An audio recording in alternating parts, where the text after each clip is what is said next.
been a pattern for the last 2 years. So once these girls have, they say my fiance, it's a wrap on anything that the dude does is stupid. Any kind of abuse,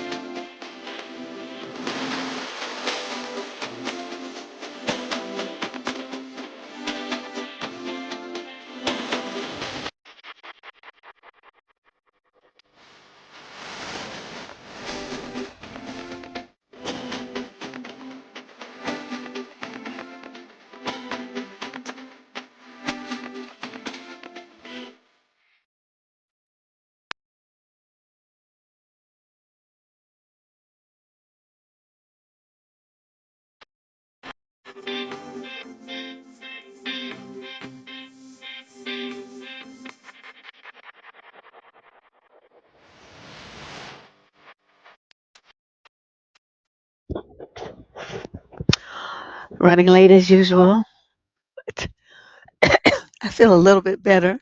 Not as coffee. Voice is not as scratchy. Yeah, hey Ash. Ash, you always the first. You practically beat me here. I don't even know what to say. Ash be here before me. I be logging on and stuff. Ash be like, "Hi, Deb."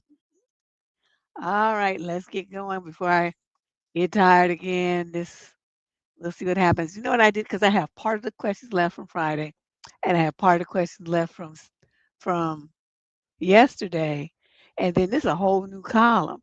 So what I'm gonna have to do is the people that didn't get the question that was left over from Friday and Sunday, we're gonna just have to consolidate all those questions into a new column and try to squeeze them in someday this week. It's kind of a holiday for a lot of people today, so I was able to get away with, concentrating on, doing stuff to update the channel and some housekeeping type stuff. Since I didn't really have any contract stuff to do for my clients, so it should be a little bit better around here. Leandra's here too. Oh yeah, what's up, Wilkerson? All right, let's get going with this. Looks like, hold on a second, because I was just cutting and pasting. Candace is still ailing. She sent me a picture of her bruises. I'm like, girl, please stay out the snow. You is too old to be falling around like that. She got like the whole side of her, like her hip and leg down to like the knee part is all different colors. Luckily nothing broke, but she's fucked up. Glad it's not me. So anyway, let's move on. Question number one. This is a female 22 to 27 from Denver. Called Summary of Issue. When appreciation is replaced by contempt. Given my lifestyle and the work I do, I come into contact with couples a lot and I observe their lives.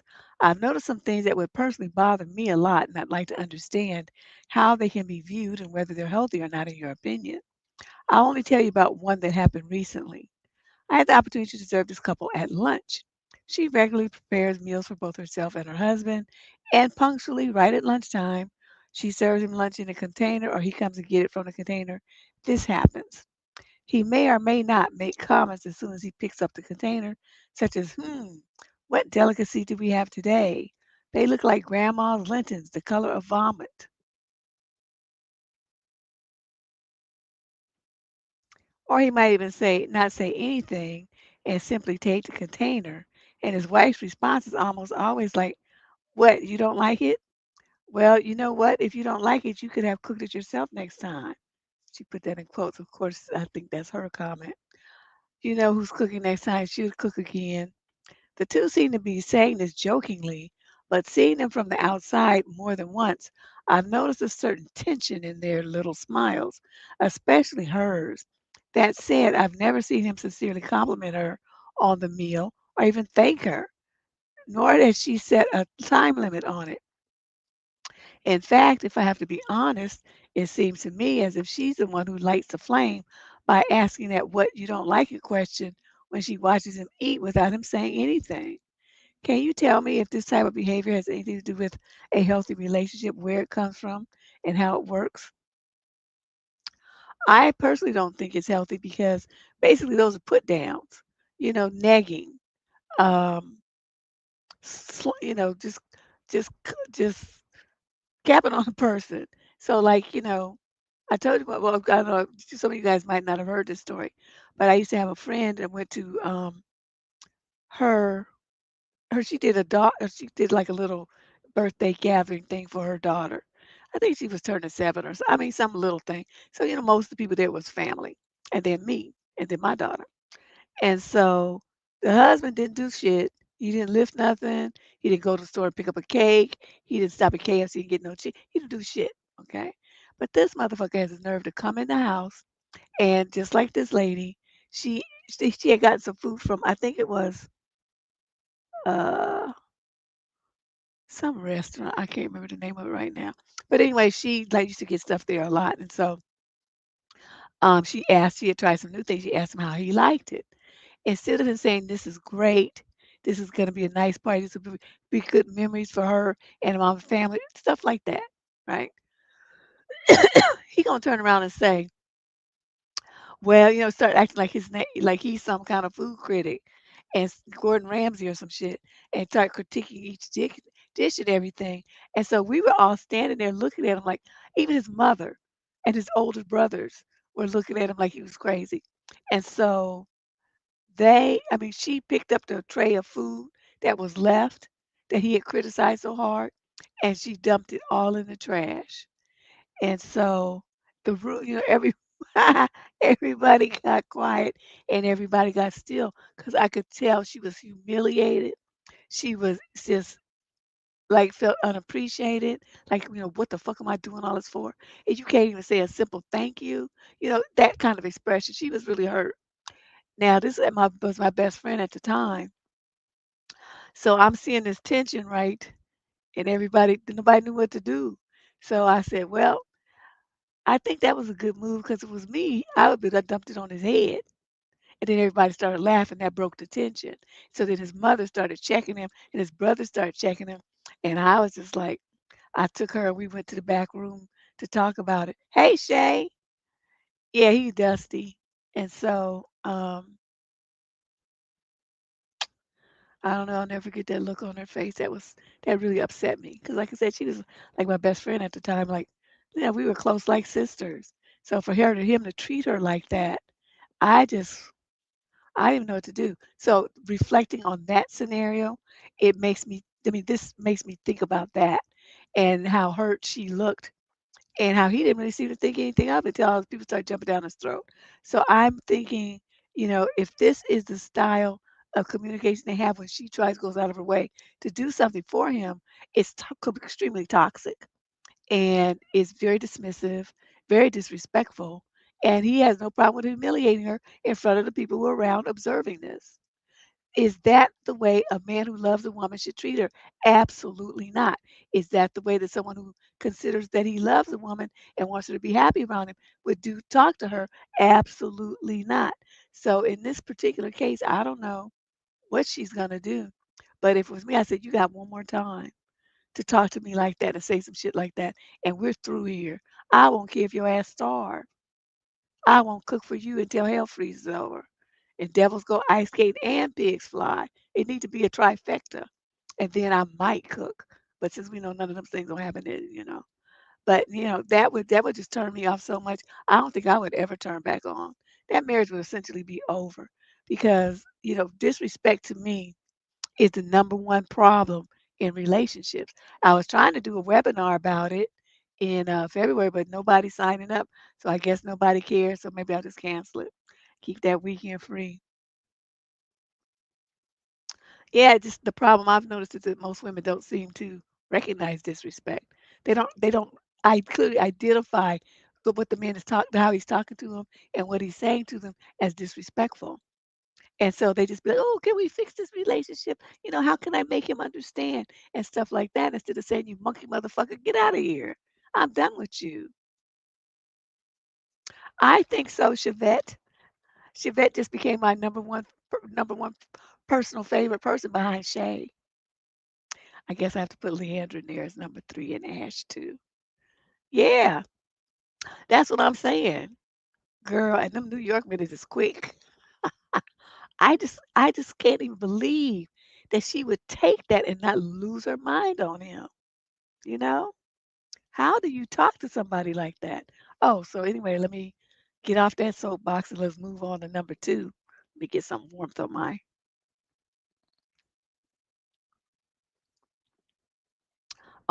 little throat. Um, this young lady's 22 to 27. She's Caucasian, a Gemini from Boise, Idaho. Summer issue. How can I make my boyfriend understand why I don't want to stay over his house every night at his family's house? My boyfriend and I were both 27, have been together for 4 months. Currently, we are in a huge argument because of a mean comment I made during a moment of frustration. He lives at home with his mom and his sister, who just had a newborn baby. Because the bedrooms are right next to each other, I feel incredibly uncomfortable staying over every night. I'm constantly worried about disturbing them, especially the baby.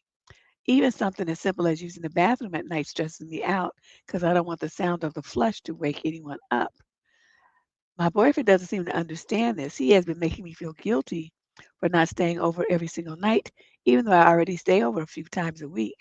During a recent argument about this, I lost my temper and said that his living situation was girlfriend repellent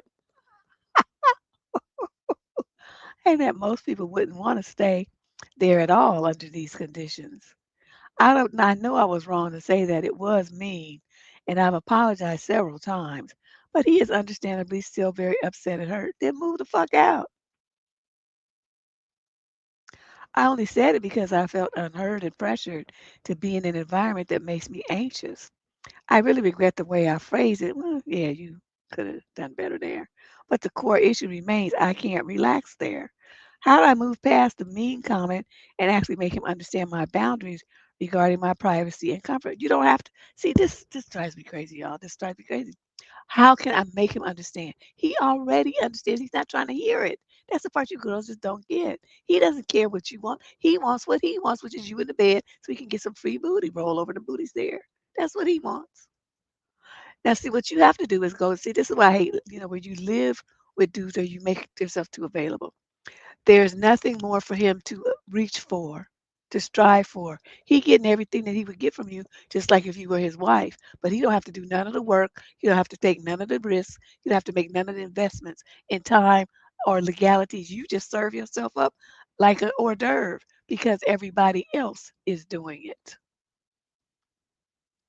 I keep telling y'all, unless you a grown woman, like you already got kids and all this other stuff, and y'all living together to stretch your social security retirement checks together. If I was a woman and I wanted to get married and have a family and stuff, you should never ever move in with a man. Never ever do that. Don't even spend too much time with him, like overnight and all that kind of stuff. Don't do that, because then he gets used to. He feels entitled to it. They be writing up in here complaining. Well, she won't give me enough. Is that your wife? That's the only person who's, really invested in doing all that for you. A girlfriend is not obligated to fuck you ever. But it's like they can't even grasp that concept. And neither do the girls. Well, if I don't sleep with him, he'll sleep with someone else. Okay, okay. And how's that hurting you? Because he gonna be treating her the same stupid ass way he's treating you. I mean, what have you lost there? See, these are all revelations I came to, after I was older and well, I mean, I didn't really bed hop and stuff that much anyway. I like to flirt a lot. I'll do that. I'll tell you that. I would flirt my ass off. I like to date a lot. I did a lot of that. But I didn't even let men kiss me that much because I had that phobia about bacteria. So we wasn't doing too much of nothing else. I'd go places with them. I'd go to their parents' house, family, meet their aunties, cousins, all that stuff. I do all of that. But then they'd be like, "Oh, can I come in your house?" No, motherfucker, you sure can't. We're not at that level. So, I just felt it wasn't like this thing they talk about now about, value yourself and all. It wasn't that. That wasn't my motivation.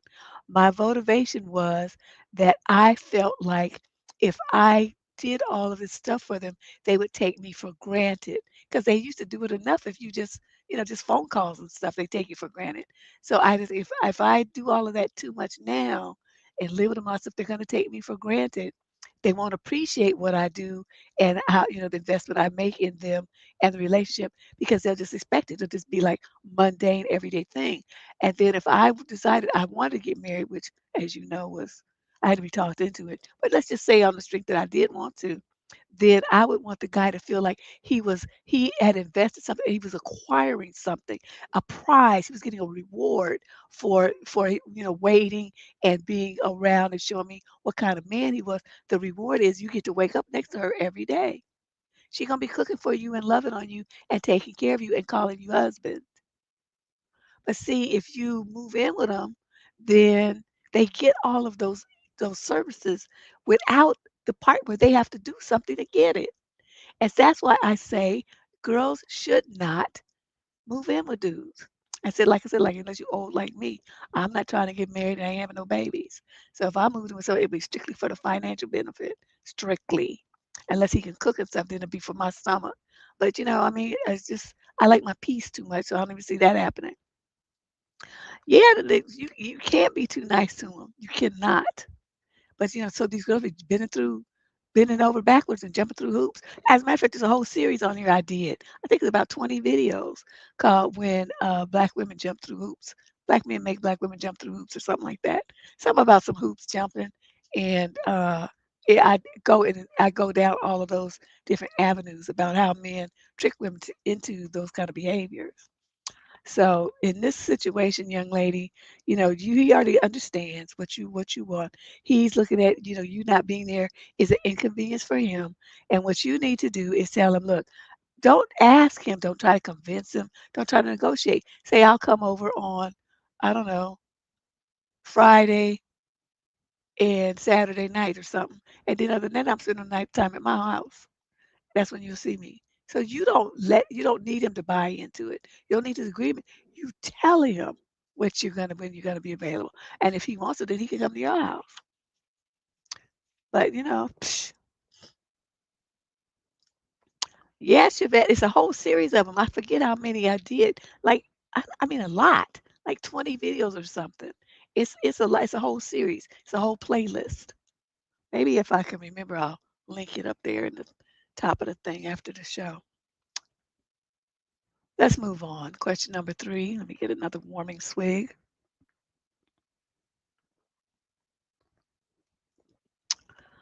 Well, Chevette quietness is kept, though marriages don't tend to last too long. Statistically, hmm, they break up the fastest. So, I don't know. You're looking at how men are being cultivated these days, and not many of them are focusing on the responsibilities of being a husband and a father. They're not developing themselves with that skill set. So, girls still are.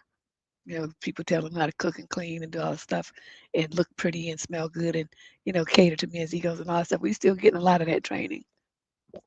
Boys aren't getting it on a par on their side. So, as we keep as our cultures, grow and develop and become older, there's going to be more and more of a divide between men and women and the expectations of a what a mate should and should not do in a marriage. So, I mean, just think about it. It's just not there. Look at these little boys. I mean, they don't even stand up like when a senior gets on the bus or something. Their mothers don't even make them stand up and get an old person a seat. Somebody with a cane and shit stumbling all over the place. They said, my mother bop my brothers upside the head. Get your ass up and get that lady your seat. Even an old man. And then after they got a certain age, then she didn't even have to tell them. They would see it and they would get up by themselves. But opening doors for people and holding doors for old people and women with strollers and stuff like that. But these boys don't do that anymore. It's so rare when you see one who does. His parents took the time to train him, on social mores and stuff. But the rest of them, they go and open the door and let it slam in your face. They just trifling. I just don't even know what to say. Girl, you know. Yeah, you go back and look at them, Chevette, and then let me know what you think on the next show, which will probably be Sunday unless I can find time, like I said, to play catch up for the 2 columns I only half did. It's probably about 18 questions that I still have to do between them two columns. This is a whole completely different one. So let's move on to ask to number question number 3. This is a young lady, 22 to 27. She's of mixed racial heritage and Aries out of Boston. So I'm at issue texting. This is more of a vent, but I still like to ask God, what is it with texting? Why does everyone just want to text these days? No one actually wants to meet up or go on dates, but they will gladly text you all day and night and send photos of their day and keep you in the loop of what they're doing, but they don't want to actually physically date. What is this? I am completely disinterested in becoming a texting buddy again, so I'm really dry in text and I don't text back very often. But I tell them I don't like texting and prefer to talk in person. And they say the same, but they never ask me out. What is this? Well, I'm going to give you my perspective because this is a topic I rant on all the time. Along with the loss of cursive being taught in schools and homes, we have lost the art of conversation. We have lost the art of small talk. We have lost the art of, making sincere inquiries to get to know someone. The questions people ask you now are intrusive and nosy and inappropriate. So, but parents have to teach their kids those kind of things. That's not something you say to people. That you don't talk to people like that. Your parents teach you that as you're a kid, and so by the time you get to high school and college and stuff, you know these things. But no, they're not doing that. So you have a generation of kids that grew up looking at screens. They don't play board games. They don't have family night. They don't know how to interact with other people. Even when you see them, and this was years ago, I took myself out for my birthday because I was just sick of everybody, but I wanted to go to Scott's, and so I went. And they had a little quartet there, and I said, so I saw, like I'm sitting here, they have like this divider thing with plants in it between, the two sides, and there was a seat for 6, a table rather for 6 on the other side of me. Mine was for 2. And there's a group of young people in their 20s. They came in, and where's my phone at? I don't know. We'll just pretend like this box is my phone. It's my phone right here. Okay, so this is them on their phone. Everybody's down. Everybody's head is down, and they doing all this here. And then every once in a while, somebody go, and they try to show the other people what's on the phone, and then they go back to the phone. There was no conversation between them. Like in my day, a group of young people out together, we gonna be laughing, talking it up, having some drinky drinks, talking shit, just reminiscing. It was gonna be a fun and engaging, environment, but that we created. Plus, it would be 6 people. I mean, that would just be too much fun. And so, but there was none of that. There was none of that. So I still, look at that, and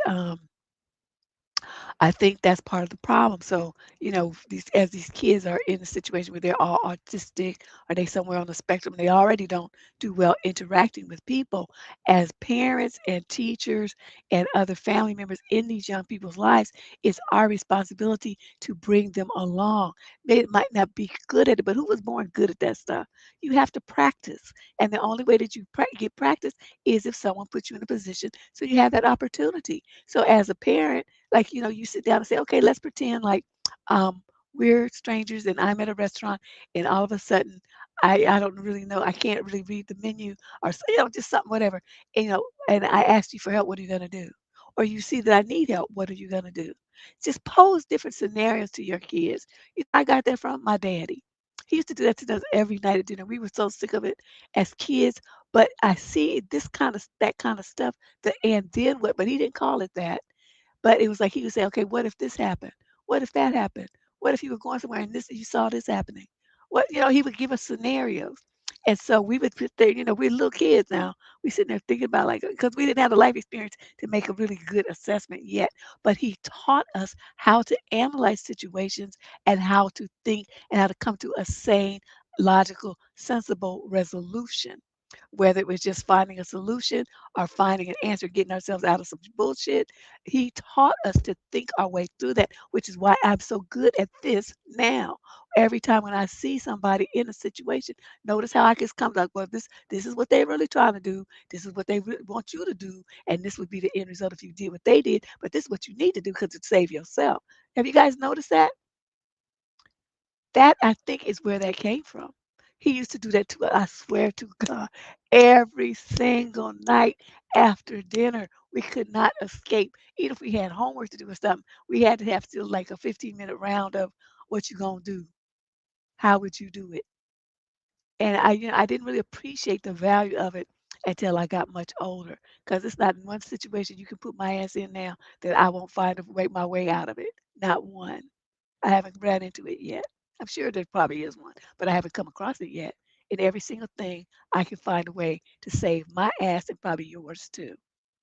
So this is really this is interesting that you say that, and I think, like I said, in all my words here, this desire to only text people and stay superficial, and to not really know you, not really invest in you, is a culmination of that change in our society. It's very sad. We can't keep going like this.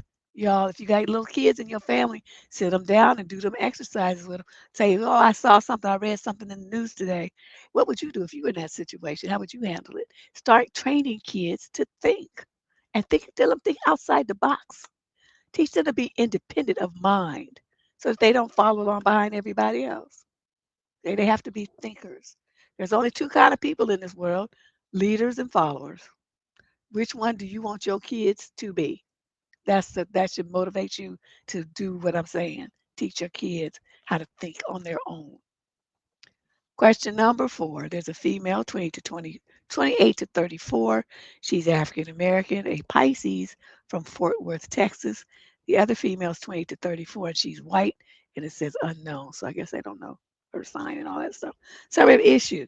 I'm going to give my parking spot to my new neighbor who says she, quote, needs it more because she has kids and wondering if I'm being inflexible. I live in an apartment complex where parking is assigned. Each unit gets one spot with your unit number painted on it. So I'm in unit 12, so I have spot number 12. It's pretty simple. The new neighbor, let's call her Kelly, moved into unit number 18 last month with her husband and 3 kids. Her assigned spot is 18, which is further from the building entrance than mine. We're talking like maybe 40 extra feet of walking. She knocked on my door last week and asked if we could trade parking spots because mine is closer and it's, quote, really hard carrying her kids' stuff from the car when the spot is far away.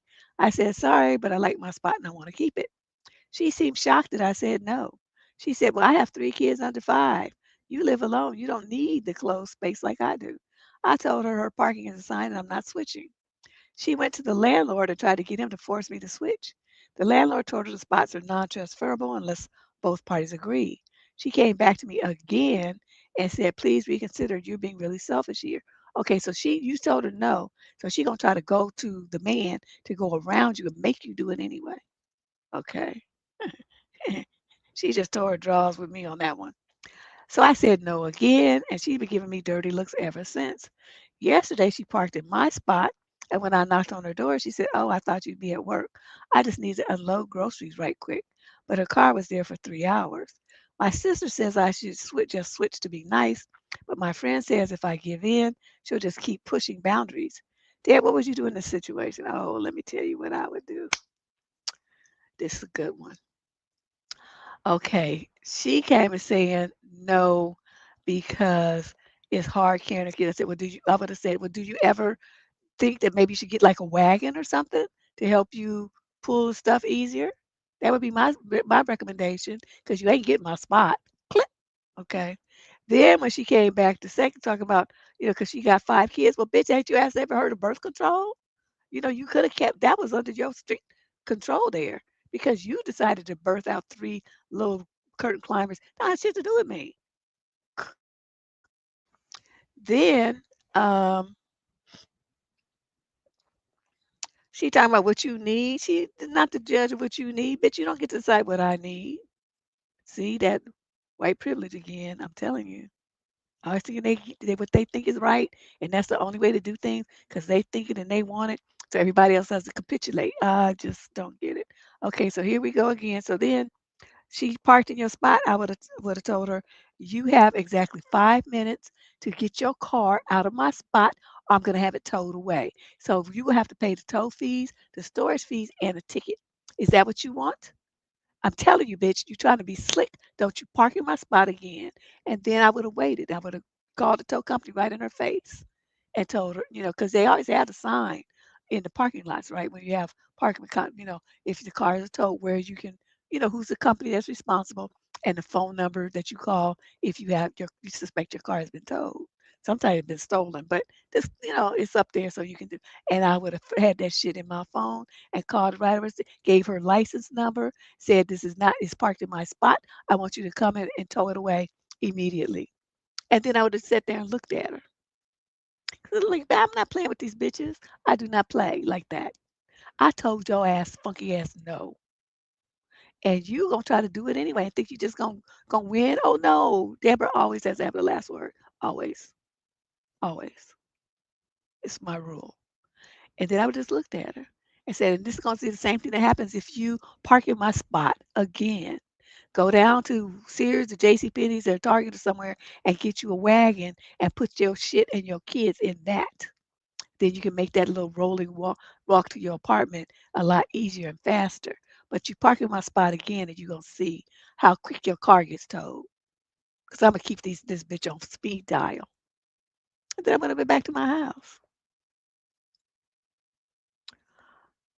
I should have been say these Karens must be that should be on a t-shirt.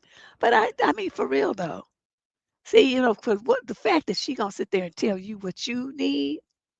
See, that's the part. It's not so much the asking that would have annoyed me. That would annoy me. I was like, yo, bitch, you got a parking space, park in it. Okay, but that would have just been annoying. I would have rolled my eyes, went on with my life. The fact that she's gonna sit there and make a judgment about what I need,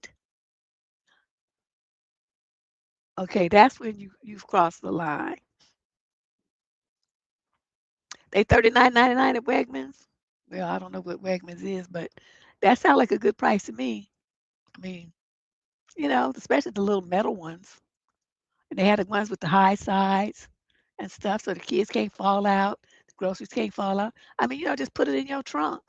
And then the kids in the car and stuff, you pull it out, put the shit in there and wheel it into the house. I don't see what the problem is. This is an issue that she could have resolved on her own without bothering you. But you asking how I would have handled it, that's how I would have handled it. And like I said, I would have made the call right in her face so she could see that I wasn't just threatening. I was promising. That's how you got to do them kind, because they just can't believe that somebody's gonna stand up to them and tell their fucking asses no. Yeah, seriously, Shay. It's like, no, birth control. Close your legs, bitch, and you wouldn't have had 3 kids. What you want me to do? That's between you and your husband. Question number 5. This is a male, 22 to 27, from Milpitas, California. Summer of issue. I need help. I'm living with girls as a guy. I'm 22 and I recently moved in with 2 sisters. They're 22 and 19. I've been good friends with them for a few years now.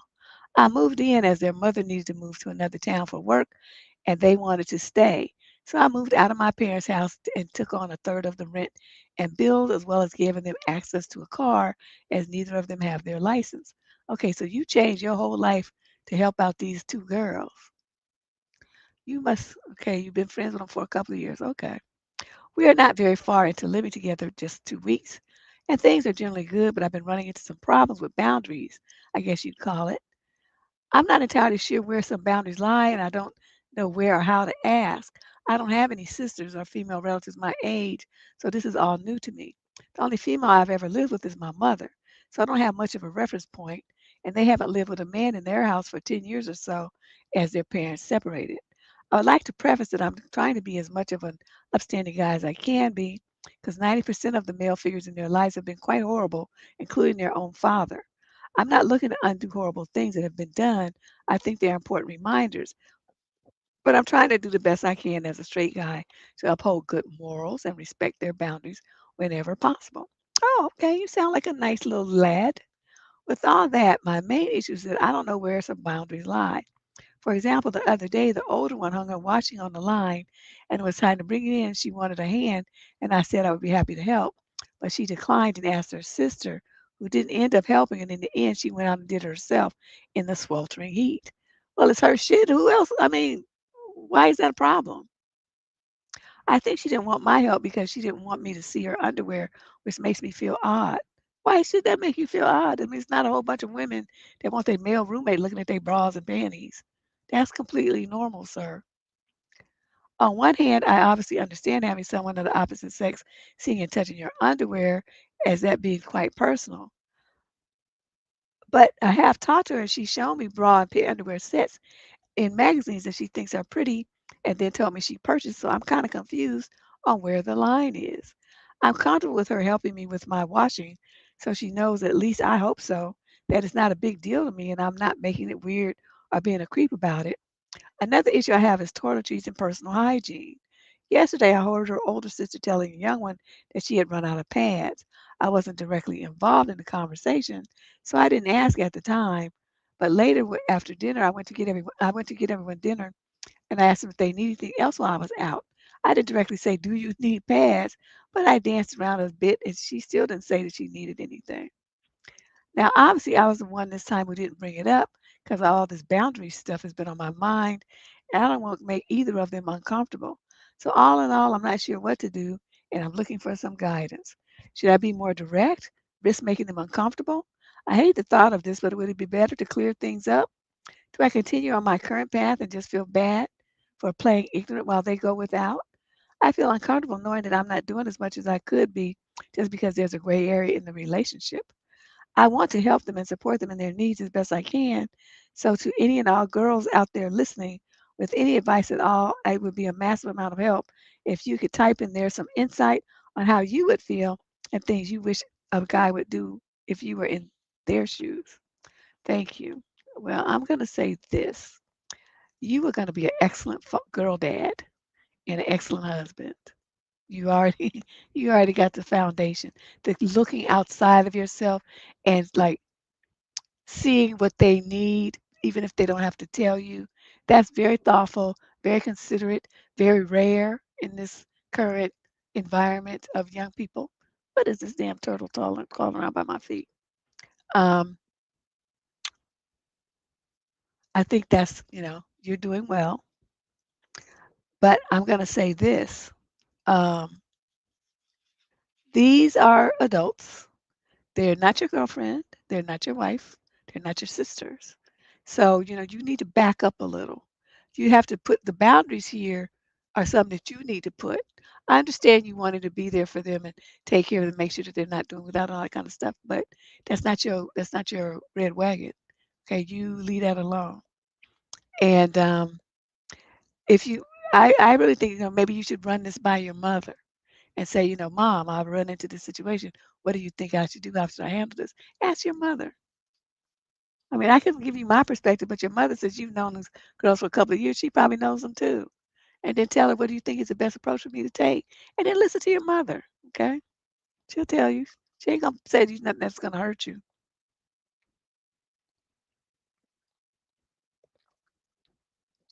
Yeah, I know. He's trying to be helpful and take care of him. That's why he moved out.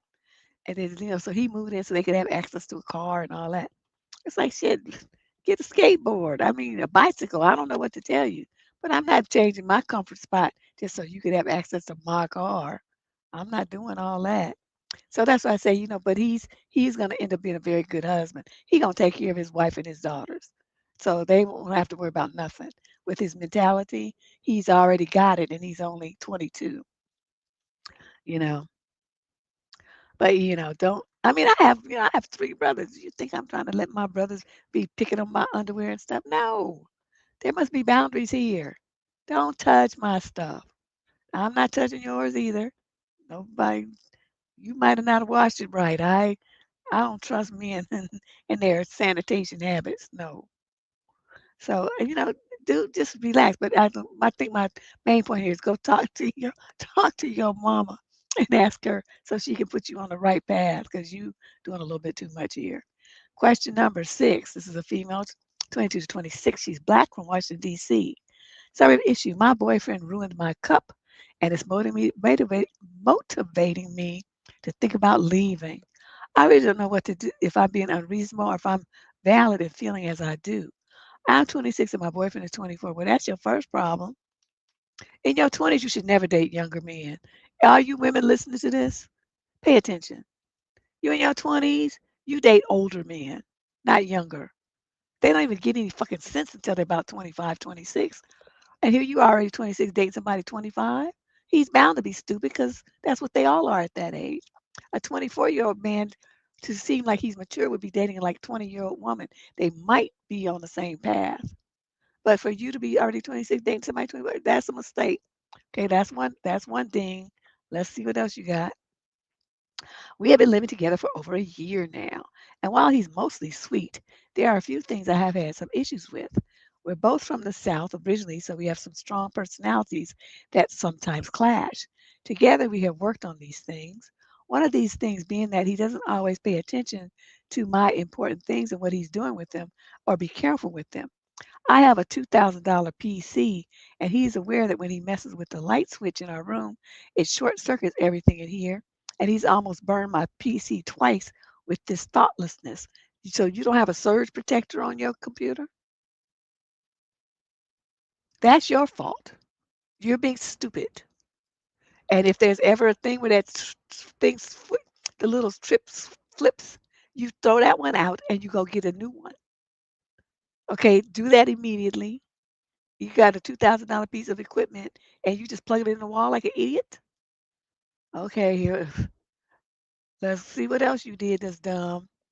Now, why I'm writing. There's this cup that I have. I've had it for 9 years. It's made 12 different moves with me. I have protected and cared for this cup. It's a beautiful hand painted cup that my grandmother made for me to match my first tattoo after I got it done. It's an underwater scene, and it's truly breathtaking. This morning, I found it in the dishwasher, ruined. Mind you, over the entire course of our relationship, I reminded him repeatedly when he's going to do the dishes. Please remember that the cup is hand wash only.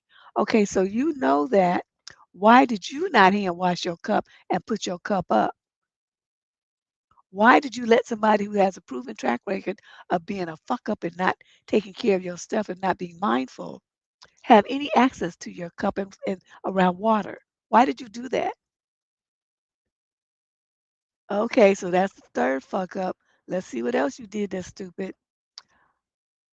I said it to him so many times. The last time I did, he actually snapped at me a little, said he knows, and I don't have to remind him all the time. So I stopped mentioning it, and then boom, this happens. I am heartbroken. It meant the world to me. I've been crying all morning. I've asked him to go to a friend's house because I'm so angry. This isn't the first time he's just been thoughtless and with my things. See, but it's the first time he's actually permanently ruined something so special and important to me. He's making jokes about it, giving me emotionless and monotone I'm sorry. I had to ask him 3 times to leave. I think it's because he usually, when we argue, it isn't this serious, and he waits for me to just be okay with him again or waits for me to calm down and accept his apology. It's been 4 hours now, and I have not calmed down. I want him out of my house and to not come back tonight. I'm honestly considering ending the relationship because of the constant disrespect and uncaring attitudes towards my things. When I'm nothing but cautious and careful with his guitars and his shit all over the place. What should I do? Put one of his guitars in the dishwasher. Put his guitar in the dishwasher and turn it on the pot and pan cycle.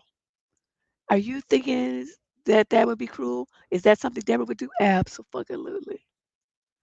Because it's like, we ruining people's shit now in the dishwasher? Let me show you how that feels.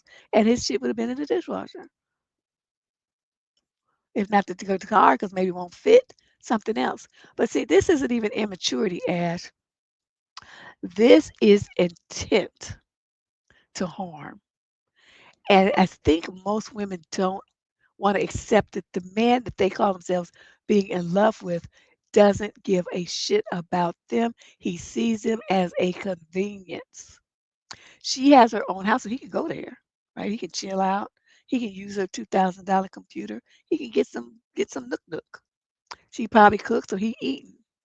So him being with her is a come up for him. It's a benefit.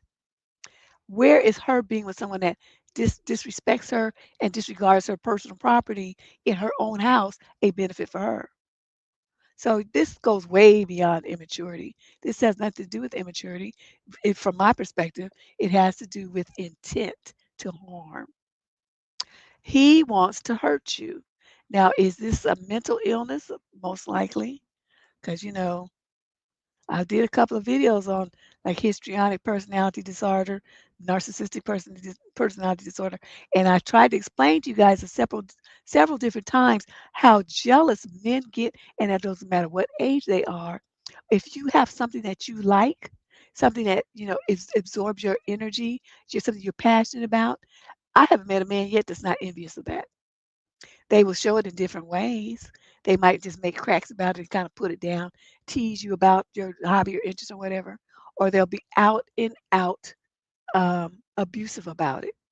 They put it down, they put you down for liking it, or they do something to destroy that thing. Do you guys remember there was a letter some months ago about a girl who had a bunch of, what were those little dolls called? My daughter used to have some of them. I can't remember what they're called right now, but she had like a whole collection.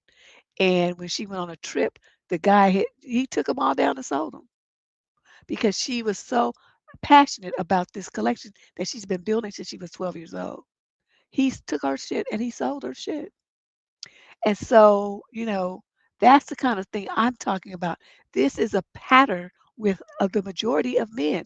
What is it behind it? I cannot tell you that part. I don't know. It's probably different for each guy. But I have not met a man yet. If a woman has something that she's passionately interested in that takes her attention off of him and puts it on this other thing, it could be a new baby. It could be, potting plants. It could be painting, pottery work, whatever it is, he's going to be jealous of it and he's going to hurt the pottery. He's going to destroy her plants. He's going to be mad and mistreat the kid. He's going to do something because he's upset that all of her attention is not the fuck on him. I've never seen it fail yet. Like I said, they show it in um, different levels, but they manifest it rather in different ways. But the attitude is generally male. I don't think they were glass, but it was some kind of dolls that was really big in the 90s. Because my daughter had some of them, but I can't remember what they are right now. And she had kept them in the original container because that's how they're the most valuable. When you don't open them, you keep them in the original sealed containers. And she said, I remember her saying she had a lot of collectors ones that weren't common. You had to really hunt them down and stuff. But see, then again, but this I'm telling you, Twyla, this is real. No, they weren't cabbage patch. They were little, like skinny dolls. I can't remember, but anyway, this this is not, like I said, a scientific study. This is born from my 50 years of observing men in relationships in my family, amongst my friends, co-workers, and comments that they make about their wives, from boyfriends, my brothers, friends. I mean, so many men, so many men, and they all have some snarky shit to say when a woman has a hobby or interest or something that takes her attention off of him that she's passionate about. They can't fucking stand it. They can't stand it. I think they were Beanie Babies. Yes, Grace. I think they were Beanie Babies. Thank you. They were Beanie Babies. See, why can't I remember that? But yeah, that sounds like it was right. Beanie Babies. And she had like a whole collection. He sold them all. And then he didn't even give her money. He kept the money. That was what really pissed me off. I was like, wow. Yeah, they were Beanie Babies. I just, this is so common. So, young lady, what I'm going to tell you is this. You're young. And so I'm telling you some shit that I found out, in the course of my life. When I was 22, I did not know this. I was seeing signs of it, about from my brothers and uncles and stuff, but I didn't, you don't have the life experience to really analyze it and understand what you're seeing. I didn't get that understanding until I got my 30s. And so you're still very young. So I'm giving you this information now so you don't have to waste your time going through the learning process. I'm telling you what it is. What the best thing that you could do right now is get rid of this boy, get rid of him. And in the future, you are responsible for your precious things. Something like that, why were you even using it? It should have been in a safe deposit box. Something that you could pass on as a legacy because it's something that's irreplaceable. Are you feeling me? That's not the kind of shit you keep in your kitchen cabinet and use it every day. That's not what you do with stuff like that. Those one of a kind items. You protect them, you honor them. And so, you didn't handle this right. This is a good lesson for you. Anything else you have in the future that's a one of a kind valuable that means that much to you, lock it away, put it up somewhere safe so nobody can fuck with it. Because it could have even been broken accidentally. You could have been walking across the room and bumped into something or tripped and fell and broke it. That's not that you don't do that kind of, and you definitely don't let other people handle your irreplaceable items. You don't do that.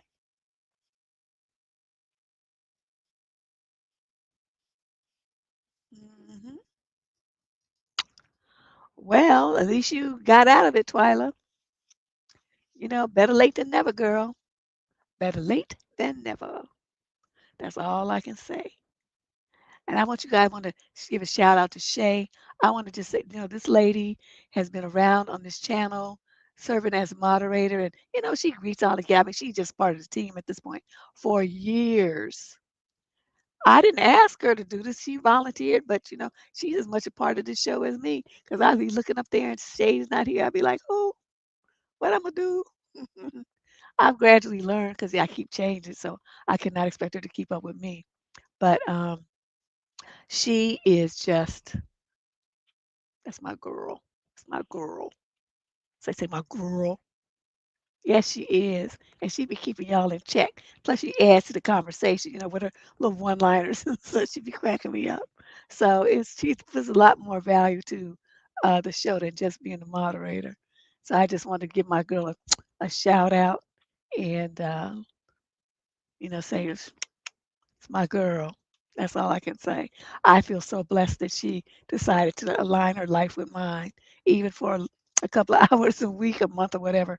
It's been an amazing experience. So let's move on to question number 7. This is a young lady, 28 to 34. She's white from Northampton in the UK. Male is 28 to 34. Summer issue. My boyfriend looks after kids in the house that he shares with me. I'm 29. I moved in with my 32-year-old boyfriend 6 months ago. Okay, so it's his house. You moved into his house. Okay. And he said he'll be looking after his mate's kids for a few weeks to help him out, just until a cousin moves in with them, and then the cousin will look after the kids. But it's been 6 months. The cousin came and went, and the kids are still coming to the house twice a week. I hate kids. I hate being around them, around the noise while I'm trying to work. I work from home. I hate having them in my space, making mess, ruining my rugs and sofa. I have to keep tidying up after them. I can't leave anything out in the house because the kids steal. Our cats are terrified of them. One hides the moment she hears them coming. The other one won't come home if the kids are there, no matter how hungry or cold she is. Dang, kitties are like, oh no. I also can't get a new sofa or rug for the house because the kids will ruin that too. I feel like even though I made a conscious decision not to have kids, I'm still being limited and affected by someone else's decision. I already asked my partner to look after the kids in their house, but he says this isn't sustainable with our elderly dog who needs a lot of help and has separation anxiety.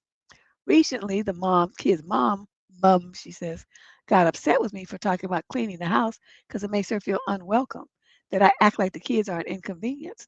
They certainly are an inconvenience, but I can't say that without offending my partner's friends. I wouldn't give a shit. He invited his whole family over for Christmas and to stay in our house for 2 nights, even though they live right up the road. And he said it's just for this year. My partner made me apologize to the kid's mom to keep peace over Christmas, even though I suggested I'll just go to a hotel with the cats while he's having them over. He's not happy with that either. Fuck him. There is no long-term solution. Yes, there is. You're just not trying to hear it. The solution is you put your stuff in hefty bags or whatever they have in the UK of equivalent, and you cause a move to get your sofa and all your other stuff, and then you move to a place of your own. And would I want to stay with a guy like this? Absolutely not, because he has no spine. And so, what my parting shot would be to him, you need to be fucking your friend because you care more about that friend and what he thinks and feels than you do the woman that you lay in the bed with every night. So this shit here is over. Just go over there and be gay and admit that that's what you are and stay the fuck away from me. That's and then I'd be deuces over my shoulder, hop into the moving truck and be out.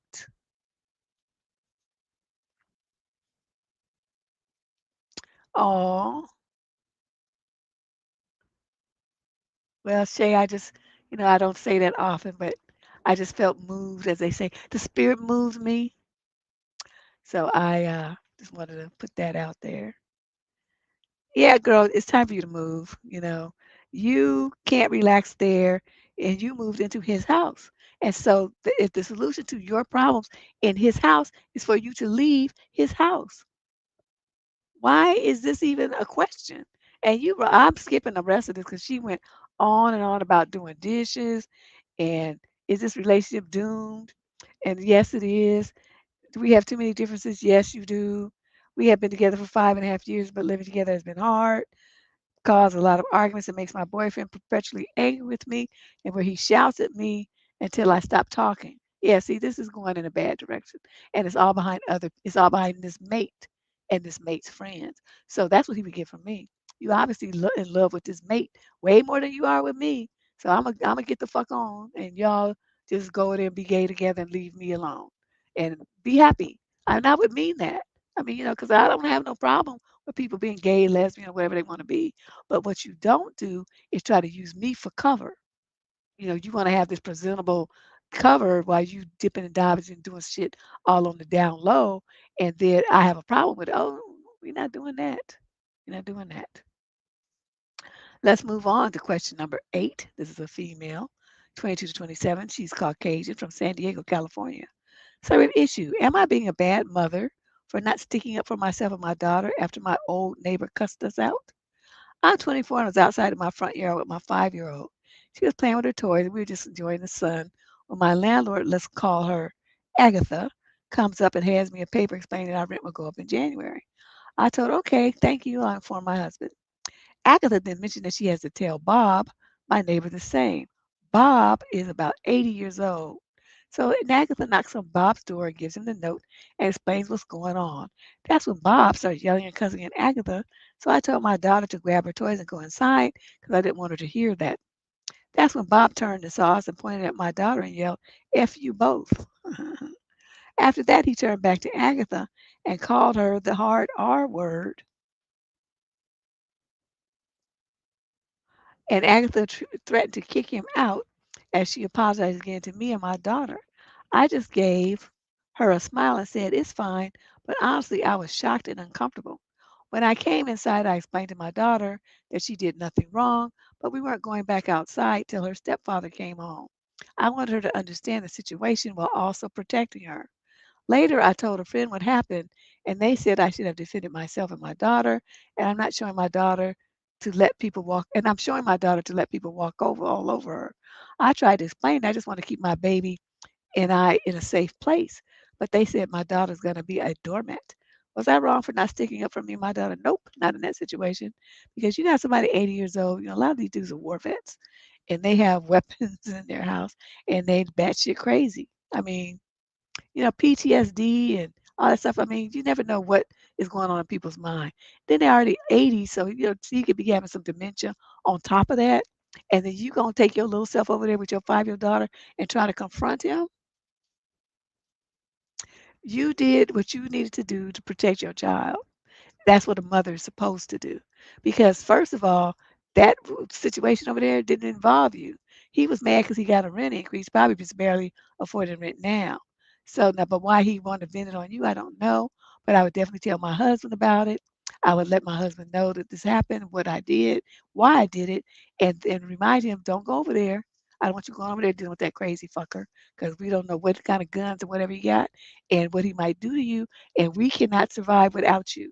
So it's not that important. He didn't touch us. He didn't break any of our property. He didn't threaten us or anything. He just used some words and we got over it. Okay? That's what I think personally in the situation you described that you made the right decision. What I would do, me and my husband though would have a talk with that landlord about feeling the threat that he made, that threatening behavior and how you don't want to put your little girl outside to play anymore. And because of this guy, you don't know what he might do to her since he cussed her out like that, a 5-year-old. And so ask her what she plans to do about this guy and the environment that he's creating on the property. She might say nothing, which is fine. Just keep that under advisement. But she might say she's going to evict him. Oh, you know her from the Lady Boss days. Yes, that was her. That was her original name, Lady Boss. Because she came to my teacher because she used to be throwing up them X's. Huh? She would be Xing everybody. That was funny. Yeah, this is that anyway. I disagree with your friends that told you that they're teaching their daughter to be a doormat. Teaching your daughter to make a smart decision in her own best interest. Okay. Question number 9. This is a female, 20 to 34. She's African American from Muskegon, Michigan. Summary of issue: Deb, do you dislike when a boyfriend is trying to control things? I'll keep this brief. I have a trip planned with a friend of mine that I've known for a long time. Our trip was planned before she got into a relationship. One day she called me to tell her boyfriend is complaining about our cruise being for a week is too long. I don't normally give my opinion to my friends about their relationships, but once this concerns me, I immediately caught an attitude about what he said to her. She seemed annoyed about what he said as well. So I told her our trip was planned before y'all even got together. Who the hell is he to tell somebody anything? We have 6 months left till the cruise, though, and I really hate it when boyfriends try to control everything. Plus, she told me that he wants to move in with her soon, too. Oh, no, no, no, no, no. Although that's irrelevant. No, it's not. I kind of have a feeling that she might back out, but I'm damn sure not about to beg someone to travel with me. Deb, how would you handle the situation? Okay, I would talk to my friend. I would say, okay, I want you to think about this. Why is a man trying to move in with you? Isn't it normal for the woman to move into the man's spot because he's supposed to be the provider? Why does he want to come and roost like a chicken up in your spot? Have you thought of that? And just to say he did, have you really considered how you guys supposed to split bills and groceries and household chores? Have you thought about all of that? But really, I'd be mainly really considering what is motivating him to want to move into your spot when you've only been dating this short time. What is that about? See, normally when dudes do this, there is a test to see how desperate you are as a woman. Because there's a lot of women that just let the dude, I mean, they could only know him 6 weeks or something, and they let him move up in their house.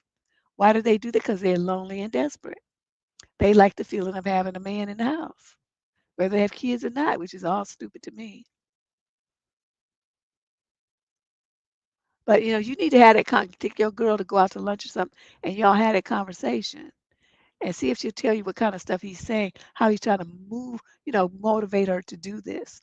But remind her that the stuff that he's doing is very controlling behavior, and that she better be, you want her to be careful and make a decision that's going to protect her and keep her and her property safe and her money. Because see, once he gets up in there, then okay, what if he stops? He don't feel like he don't have to pay no bills because she was already paying them anyway before he even got there. What would she do? What if he decides he wants, to share accounts and get her bank account number, her access to her account? What's she gonna do? So run those scenarios by her and see what she says. These are all things she needs to be thinking about. This guy just sounds like he just looking to roost, like I see, like a chicken head trying to roost with somebody. If she backs out from the cruise, that's fine. But have this conversation with her first. Because the best thing she could do is tell him, well, I don't really give a shit. You ain't moving up in here, and I'm going to go on my cruise because you don't run me. I have a daddy, and it ain't you. So, stuff like that, that's what she needs to say to him. Question 10. This is a male, 20 to 34. He's Latino from Fresno, California. Summary of issue. Yeah, he don't never need to move in. Why do so many guys treat initial parts of dating like some job interview instead of a fun, playful experience? Like trying to tick off check boxes instead of trying to see if there's some chemistry. You asking me? That's like asking me why water is wet. I don't know.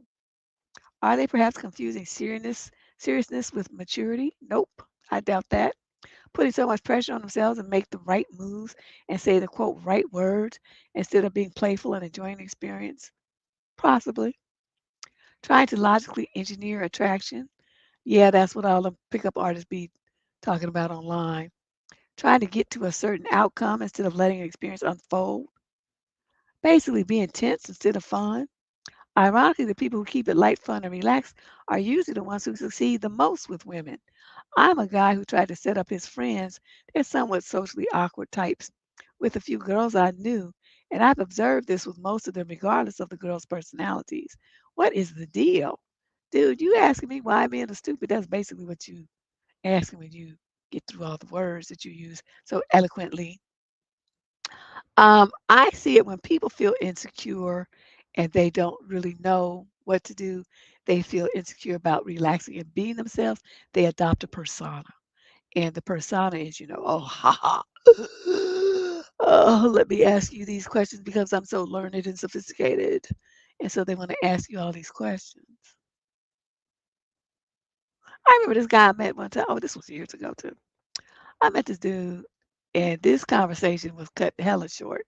So we were talking, and he had this edge, like this challenging edge, like everything I was talking about. He was wanting to challenge me. So then he asked me, do you like children or something? I said, well, yeah, I mean, I didn't want to say no, I only like mine. But I had some little cousins I used to play with. I liked them. I would actually go get them and stuff. As a teenager, I enjoyed them being around them. And so I said, yeah, So then he asked me who was the president of Planned Parenthood. At the time, it was a black woman, but I couldn't remember her name. It's like I do I don't remember that kind of details. And so I said, oh, I don't know, some black lady. And I just like moving on to the next question he was going to ask me.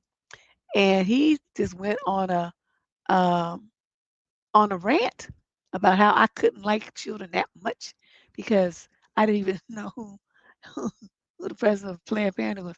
I'm like, okay, why would I know that? Because Planned Parenthood is about birth control and teaching people to control their fertility and helping you, with your female organs if you get infections and stuff, or setting up a termination if you can't figure that out. It's not about taking care of kids and nurturing kids and stuff like that. That's not Planned Parenthood's purpose.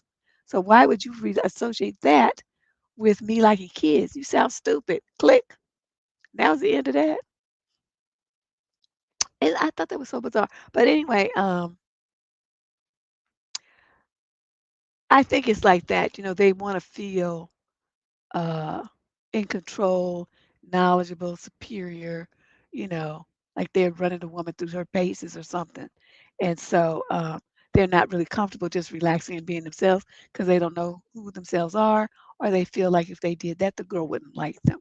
So they put this wall up of, being Mr. like a professor type, asking all these kind of weird questions. Yeah, wasn't that Ash? He was tripping. But I was like, okay, I don't know what this is all about. But I quickly made that association for him. And then I thought, well, this is too stupid. I can't be living my life explaining shit to people who are dumb. So I just hung up.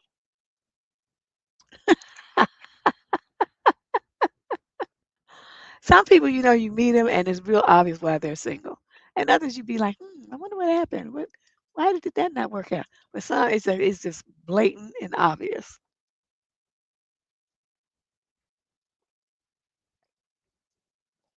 Let's move on to question number 11. This is a young lady, 22 to 27. She's African American and a tourist from North Carolina somewhere. The male in question is 28 to 34, summer issue. What can I do to help my family? My family member, I grew up with 6 kids, ages 3 to 8, and I think he neglects his kids. Someone reported them to social services. My aunt insists I stay even when the social worker shows up for check-ins. After my full-time job, I stop by several times a week to help with chores, hairstyling, and homework. So there have been incidents like chunks of daughter's hair falling out and her having bald spots. He doesn't give these kids vitamins and they're sick all the time. He acts like giving your child medicine when they're sick is gentle parenting. He allows me to bring snacks, so I bring milk and fruit juice boxes for them, and the uncle is jealous of them. I only bring enough for the children for that day, or the uncle would eat their snacks. Family members have sent them groceries and he's threatened to throw it all away because his kids are fighting over the food. He can't afford groceries, but he can afford to drink and smoke stuff. The uncle gets jealous when the children get toys and new outfits. They told me the 3-year-old was refusing to eat for several days and they were clueless as to why. I was bringing different foods to help try to get her to eat something. Whenever I brought my dinner and ate at their house, she would ask for some of my food. She must not like whatever he's cooking for them. The uncle is jobless and like a stay at home mom. The 3-year-old doesn't go to daycare, so the uncle keeps her half the week and the other half is spent at their mom's house. Their dad is too busy playing video games, so the uncle puts the kids in the shower. Okay, everybody that you told me so far is a girl. What is he doing? You don't think this is weird? Little girls in a house with two men? Okay, let's see what else is going on. This letter's giving me the creeps. The 3-year-old doesn't go to daycare, so okay, look, the dad is plays video games. He's in charge of showering, changing diapers, and dressing the children. The 3-year-old constantly locks herself in a room they told me there's no key to. So they wait for her to decide that she wants to open the door. The kids are constantly fighting, and the 8-year-old thinks it's okay to hit. Okay, so here's one as a boy. She said his 3-year-old sister, so we have to break up fights. I've cleaned the black moldy shower, and their dad was pissed off about it. I was thinking how you live like this. The children were grateful. This isn't the same man who gladly announced his wife was pregnant again and again. I have my own hobbies and friends, but I make spending time with my family part of my life. I help with the cleaning and bringing food for the children and not act like I'm stuck up. Before I go home, the daughters threw a tantrum and begged me to take them with me. Their uncle has to hold them so they won't walk out the door. They say it's okay to take them out.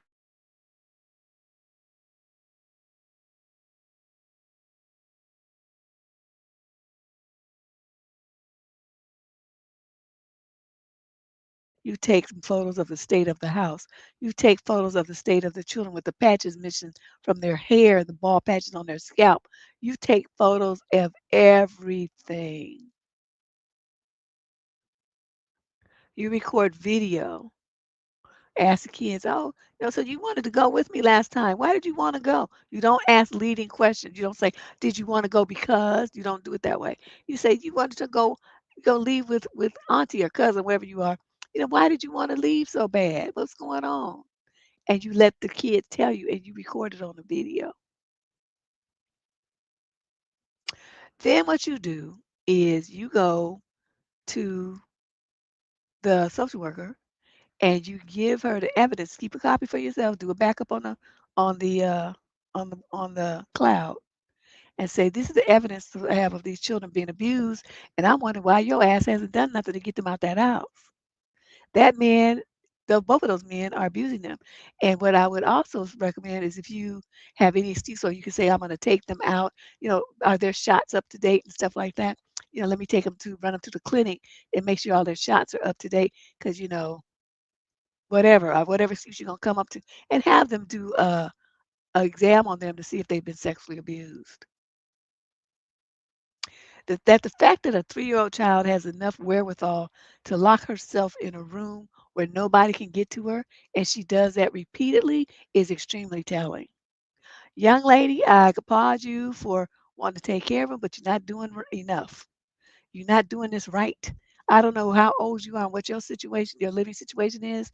If you have the space or the capability to take those, at least the two girls, into your house and you take over, fostering them or whatever, that would be a good solution since they seem to trust you and know you, and you really do seem to care. But if you're not, because you're young, um, you need to get the social services involved to yank them the fuck up out of that house. They should not be in there with them two men like that. Yeah, this ain't right. And I'm not feeling some grown ass man, showering little girls. Wait, huh? I can't recall the time my daddy ever bathed us, me or my brothers. It was always my mother. When we were tiny, she used to put us all in the tub together. But once we got about 3 or 4, I guess, we took the boys would be in there together. Then I had my own. I was separated from them at that point. By the time kids start noticing that there's differences in our body, she pulled us, she separated us. So I'm just something about this is giving me the willies. I'm just not feeling it at all. I'm not liking that uncle being there. Why are you there around some little kids? Get your ass into a relationship and go live with your mom, your woman. And I don't understand what that daddy's doing either. I don't like that the kids are being mistreated. So you get off your little ass. I mean, it's good that you wrote this so you can get some direction. I want you to start doing them videos and photos tomorrow. And by next week, I want you to have a whole packet of information and you take that to the social worker. And like I said, always back your shit up on the cloud. Don't just give her the only copy. You keep some stuff on the cloud and then you send it to them. This is this is scary. Question number 12. This is a young lady, 20 to 34, from Seattle, Washington. Summary of issue. I'm weirded out by older people's behavior at the gym. It's not just at the gym, actually. It's just happened most recently and most frequently at the gym. I go to a gym to box and lift weights.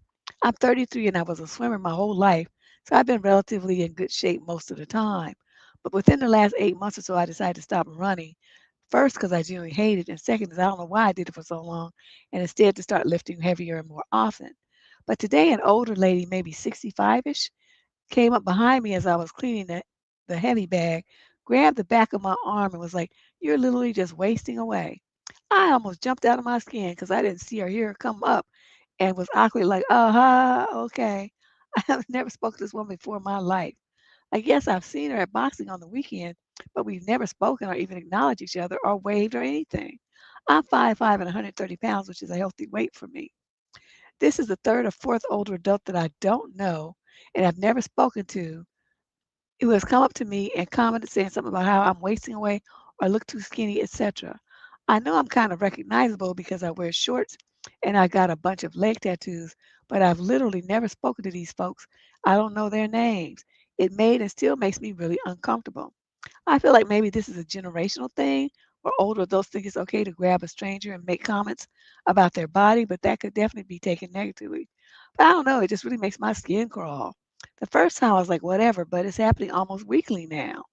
The gym is my personal time and I just want to lift, feel good about it, and go home. How should I handle this nonsense? You should report the behavior and point out the individuals who did it to the gym management and say, these people are harassing me.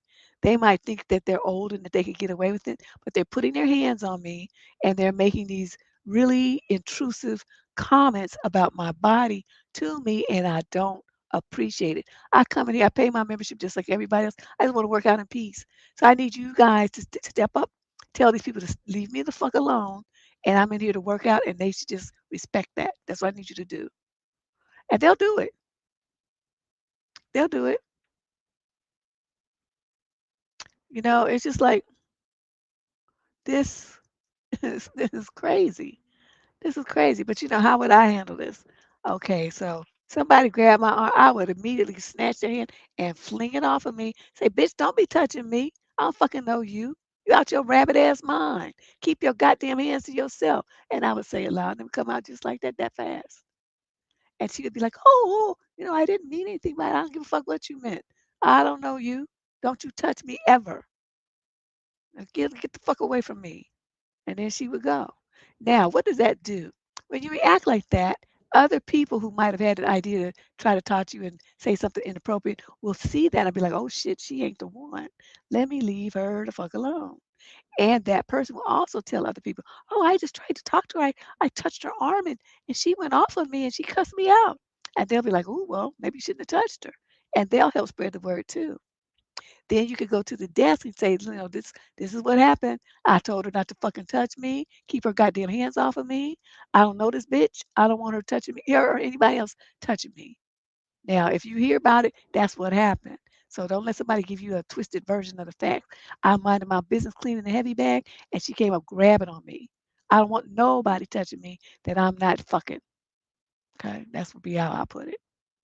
I'm not fucking them. They don't get to touch me. And that's pretty much how I live my life. No. So, I think you kind of underreacted, but please channel your inner Deb and start checking these folks. That's just so fucking inappropriate. I don't even know what to say. And I don't think it's just because they're old. They probably been like that all along. Fools just age. They was already a fool. Being old don't make you a fool.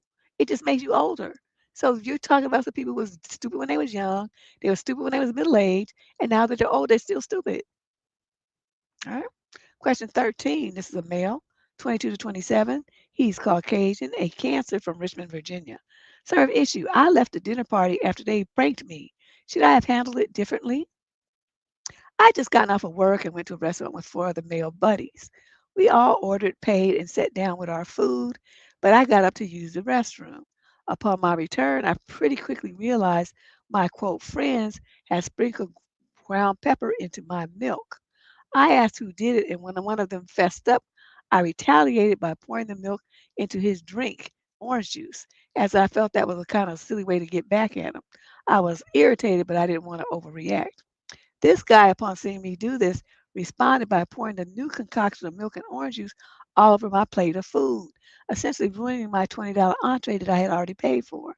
To me, this crossed the line, and I irritably got up and left the restaurant, drove home, and ignored texts from my friends telling me that I'm overreacting and I should have just come back as I wasted my money. It wasn't that deep. Were my actions justified? How would you have handled it? Well, I mean, I understand your initial reaction, but I would have handled it differently. Once he fessed up, I would have said, "Okay, you about to pay for me a new glass of milk," and I would have went waitress. Put a second. He's paying for it. He's gonna pay you right now directly. It's not gonna be on the end bar. This is what he thought was a good idea. So let him send a yeah. Wouldn't that be good? If she sent an update letter of what she did about them kids. So that's how I would have handled it. Now, had he said, no, I'm not going to do that, then I don't know if I would have put it in his food. I probably would have poured it on his head because I like people to be dripping.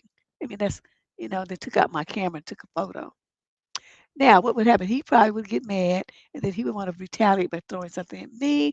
And then we would go fisticuffs in the restaurant. And it would just be all ugly. So I don't know sure that's really the right way to do it. But you asked me how I would react, and I didn't have a tear trigger temper. But I would have first told him he was going to replace my milk since he thought that was like a fucking good idea. Or if he had a glass, whatever beverage he had, you could have just swapped it. Say, well, since you like pepper in your milk so much, here you go. It's something that's more lower level before you escalate it to pouring stuff in people's food. That would be my suggestion. But like I said, there's always room to escalate. So if he did, got into your food again, then you take your food and you smash it on his head. And so, it just could go from there. Your friends would be just so shocked that you reacted that way. But see, people should leave people alone. When somebody's paying for something with their money, don't you touch it. It's not yours to fuck with. Okay? So no matter what you had in the glass, it could have been a martini, a Long Island iced tea, whatever. Him putting pepper in it was an act of aggression and it bullying. So these four people that you thought was your friends, don't you go nowhere with them people again, because they're gonna set your ass up. Don't you do it. I'm telling you, they're gonna be out to get you now. And it's four of them, it's only one of you. So unless you got some other friends to start rolling with, like they do in the hood, everybody got a posse. Unless you got a posse of your own that don't include them, don't you go nowhere with them fools.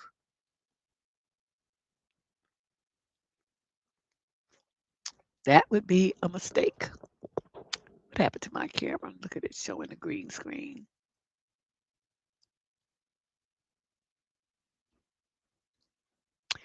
I don't know. StreamYard has been tripping lately. I don't even know what to say.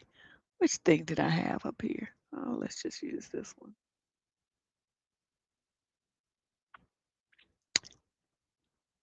We'll just change mid-show. Even a different background. I swear, just so stupid. Yeah, they could have done anything. But what I'm concerned about is now they're gonna want to retaliate. And like I said, there's four of them, And the other three are stupid because they didn't even say anything. So that means those other three are followers. If you got followers and you got one person who's a ringleader on some bullshit, you know that's easy for him to rile them other three up and get them to go along with some monkey shines that he's trying to do to retaliate against you. Don't you dare ever go anywhere with even one of them dudes. Because that person's gonna lead you into a setup. Stay the fuck away from all three of them, four of them, whatever it is. Stay away from them. Question number 13. Oh, no, that's the one I just read. 14, female, 35 to 41. She's Caucasian from Calgary, Canada. The guy I'm dating said I was lazy in bed and has knocked my confidence.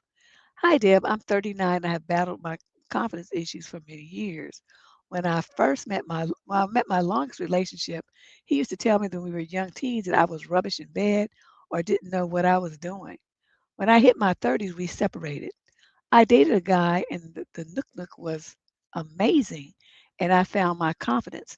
But he turned out to be a not so nice man. I've dated two other people since then. The guy I'm dating now, we have been having some amazing Nook Nook. He has told me for months that it's the best Nook Nook he's had. It's mind blowing and so on. But over the last couple of weeks, though, he has now said a few times that I'm lazy. I'm not. I engage in many different positions. Granted, he does so much more. So that's men that like all that shit. Women are like, okay, if this one position feels good, let's just do this, right? This one is getting the job done. Why do we need to switch and shit like we in the Cirque du Soleil? Who does that? They be watching them freak films and thinking that that's real life and that women want all that shit leg behind your head and all that old bullshit. That shit hurts and it's uncomfortable. It's not making it feel better. Okay, what works, what feels good, do that. That's all you have to do. So I don't even understand why women be going. I just be trying to switch positions. I'd be like, no, I'm not doing that. If you want to stay here in the bed with me, you need to just do that because that was what was working for me. We're not changing. And they be like, well, what? Why don't you want to switch? Because I don't. Shit, I'm not no Gumby, bendable, flexible, something. Get out of here. Okay, so there's been a couple occasions where he has said he's done all the work when I asked for it again. I am unfit, so when I'm on top, my legs hurt after a while. But other than that, I'm very confident in all ways.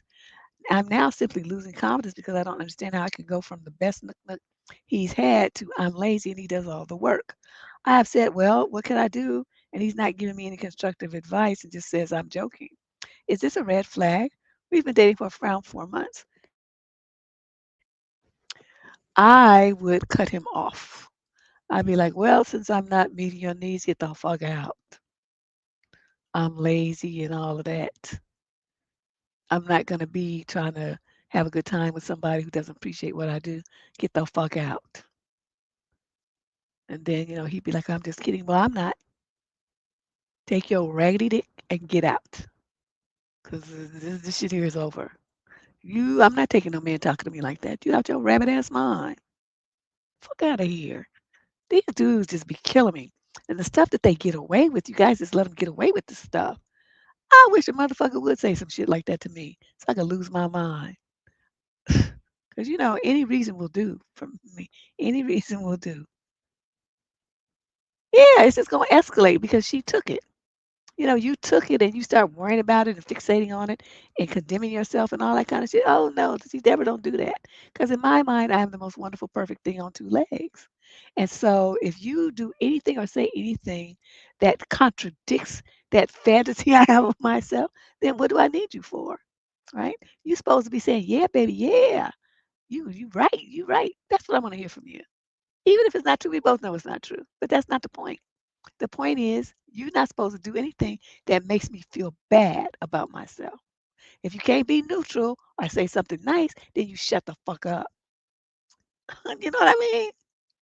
I just like these dudes. Ladies, come on. Why do you let these men talk to you like that? It's not like you can keep them from doing it, but I mean, why do you accept it? Why do you not punish them immediately for talking to you like that and coming at you like that? He's supposed to get his shit and get the fuck out. Like, well, I ain't shit here for you then. Get out. Don't come back. Just be wasting your time, right? Wow, that's. I just, the disrespect is just unbelievable. Question number 15. This lady's 35 to 41 from Swindon in the UK. The male's also 35 to 41. Some have issues. A holiday with friends gets this response. I decided to book a day trip abroad with my friend. We haven't done this since pre COVID, so we'll be looking forward to it. I told my boyfriend, who I've been with almost 2 years, and he was really annoyed. We started doing these extreme day trips and overnights abroad after seeing a few groups online about it, and we've had 2 trips and have a few more booked. Deb, I enjoy traveling, and me and this particular friend have been away several times before her divorce and years before I met my boyfriend. He got quiet and what I think was going into a mood over it, saying that he was bothered because I'm now doing something with someone else when he thought it was, quote, our thing and special to us. What, traveling? I mean, what? He then said he feels embarrassed by thinking we had something special and that he held such a sentiment to it. And now it's not something we do that's special to us as a couple. It's something I do with whoever. He said his ego feels bruised and he feels stupid for thinking we had something together and that I don't think of it the same way. He also now says he's realized that if he doesn't go, I can just ask someone else. And I'm like, yeah, again, that's pretty normal. I said I wouldn't have an issue with him going away with a friend because that's what people do. I could see his point of if I stopped asking or planning holidays away with him and just with my friends. But I said it's not so much the activity itself, but about the people that you spend the time with that makes it important. He's now saying he's not that bothered about booking anything else anytime soon because it's not special anymore and refused to book any more trips with me. I said he was cutting off his own nose. I said he's showing protest behavior and actually this can look really controlling. He said he doesn't have an issue with me going away if it was for a birthday, a hen do, or a reason, but he's struggling with the whole extreme day trip idea. He says I haven't done anything wrong, which I know this is, and fear that his feelings are his own and he has to deal with them. I won't stop myself from going because I've not no reason not to go. I'm only going for a day and it shouldn't be this hard. I don't know if he's jealous or envious because he hasn't got any friends to do things with but me, but that's not my problem. It's really concerning because my partner should be like, that's amazing. Hope you two have a nice time. But I get this response. I'm trying to see it from his point of view and thinking that we had something for us to be for us, but to be honest, traveling I feel is a pretty ordinary part of most people's lives. In case it matters, in his last relationship, they both never had much outside of each other, and he felt guilty for having a life outside of his marriage because she would guilt trip him for going. And yet now he's behaving the same way with me. Yep. Well, I'm so relieved to see that you have such a sense of confidence. You are not internalizing this thing. You're not accepting responsibility for it. Understand and clarify that this is his emotional response to deal, his emotional response to deal with, his way of thinking that he has to deal with. Good job. That's how more women should do. And I'm going to say this. Just let him stew in his own juices. If he don't want to go on no more date trips, go with this lady or find some new ones. Go on some website or something and find travel groups for women, for middle-aged women, and go in a group with them. You make some new friends and have some new adventures and leave his tired, funky ass at home. Now, be careful with him. Make sure, like, if you got your stuff that you're gonna pack, you need your passport and all that stuff. Put that shit in a safe place. Don't keep it in the house where he can have access to it. Put it somewhere else, like at your office in the locked drawer or something like that. Put it somewhere. Put some money, credit cards you're gonna use, your tickets, everything that you need to make your little getaways, keep them somewhere else. See, too many times the dudes sabotage it, so you suddenly can't find your passport when it's time to go. You can't find the tickets when it's time to go. Okay, listen to what I'm saying here. But other than that, you go on your trips, and when you get back, seriously consider the implications and the long range impact of this attitude on y'all's relationship. He's throwing a, a tantrum like a 2-year-old. Well, you're my toy. You can't go play. You can't be played with by other people because I'm going to be jealous. I feel insecure. You're my toy. It's mine. Their game is special to us. And now you're playing the same game with other people. Where? I would probably call him a little bitch and be done with him. See, I lose respect for guys like this. You know what I mean? You get to whining and shit like that, I get turned off. It's like all your testosterone that I thought you had just goes up in smoke. I just cannot with dudes like this. Don't whine to me. Don't do that. You better tell your mama, your daddy, your diary, your buddy who cares, somebody, don't whine to me. That would be a mistake. That just don't work. Let's move on to question 16. She's 22 to 27 from Philly. Summary of issue. I'm shocked and livid. I'm 23 and my boyfriend and I have been dating for 3 years, but I'm ready to throw it all away after our most recent call. Well, at 23, you should be throwing it away. It's too young to settle down. I just got home from grad school from winter break. I drove over 3 days to get home and returned jobless to parents who should be divorced but aren't, to toxic family members and health concerns of my grandparents. Wow, that's a lot. After being home for 2 days, I had to rush down to my grandparents' house 4 hours away because both of them are in the hospital and dying. I've been living in their house for over a week, taking care of everything, figuring out their health, organizing and cleaning their home, basically nonstop moving. I didn't get to celebrate any Christmas and just prepared for my grandparents to enter hospice. My grandfather came home yesterday in somewhat of a good health. He has two different kinds of cancer that are spread to his lungs, and he will eventually die from it. My grandmother, on the other hand, is dying. She can't eat or drink and has just arrived via ambulance at her house for hospice. I said goodbye to her and then I drove 4 hours back home while my parents stayed back with them. My boyfriend and I haven't had time to talk much since I've been so busy. So our first FaceTime where we could talk was tonight as soon as I got home. Did he offer any words of condolence over the phone? Nope. Instead, he rolls a joint and smokes it while asking how I'm doing. Okay. You got a stupid boyfriend. We live on opposite sides of the country and met at college. I don't know how to end things, though. I don't want to just fly out there to end things. I'm not sure how to do it over the phone. I'm tired of dealing with his immaturity and know that my future husband would not do what he just did. How would you suggest I end things if I don't want to fly out to do it? Any advice, girl? You do like everybody else and send a fucking text. What's wrong with you? Why you feel like you have to make a big production out of it, spend $1,000 on airfare and stuff to say fuck you? You can do that over text for free. So you send him a text and say, I hope, are you sitting down? And he's gonna say yes. And you say, I just want to send you this text to say, fuck you, we're done. And then you block him. Because they're gonna start showing them little dots to show he's typing a response. Oh no, no, no. You block him before that he completes that action, and then you go on with your life. That's what you do. This is the rudest, crudest, I don't give a fuck about you thing I have ever seen. Not a word about your grandparents, not, you know, what you need from me. Even if he didn't know, he could ask, or baby, are you home now? Are you up to company? Should I come over? Come in the door with his arms open wide. He give you a big hug. He didn't offer to do nothing. So, unless you want to go through life and have all the crises, and you're supposed to be the couple, but you deal with all the crises in your life by yourself, then this is not a good bet for a partner.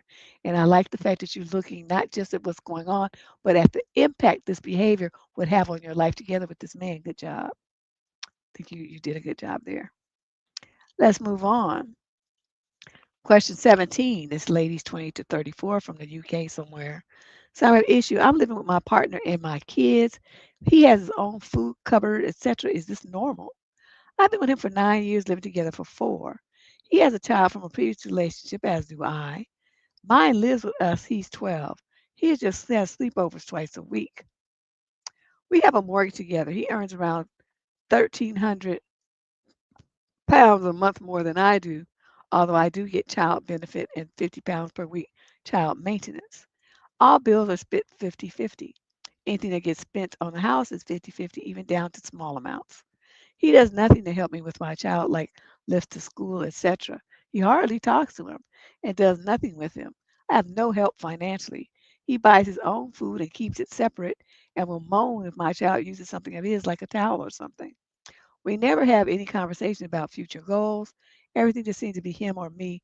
There's never an hour. If I complain about lack of money, he tells me to get a better job. and his money is his and mine is mine. Is this a normal second relationship where you don't have children together, or is this not normal? No, this is not normal. You're a convenience for him. This is what I call a relationship of convenience. He gets to save money by doing 50-50. He saves a lot of money, especially since he makes so much more than you. You being there, paying half the bills, he gets to save half the money on rent. He gets to save half the money on the power bill, whatever else you guys pay, heating, all that stuff. He's saving a lot of money by living with you. And plus he gets some free ass. So I'm not really sure how you figure that this is your partner. He's uh, where's the partner part at? He don't help you do nothing. He ain't about shit. So what's going on here that you feel like he's your partner? He just a dude you live with and you dude you fucking. That's it. Okay? Let's just be blunt here. I would strongly suggest for the sake of your child who is in an environment where he feels like he's not only not celebrated, he's not even tolerated, then you need to get this man about your life. Why you've let him be around your child a little so long acting like that, like ignoring him and dismissing him and then complaining when he uses a towel or something? Why did you let your child be treated like that? Are you one of them low self-esteem, like thirsty bitches that just gotta have a man? So you sacrifice your child's self-esteem and dignity for it? That's what it sounds like. There is no way in this world he should be living in that child's house and not speaking to him.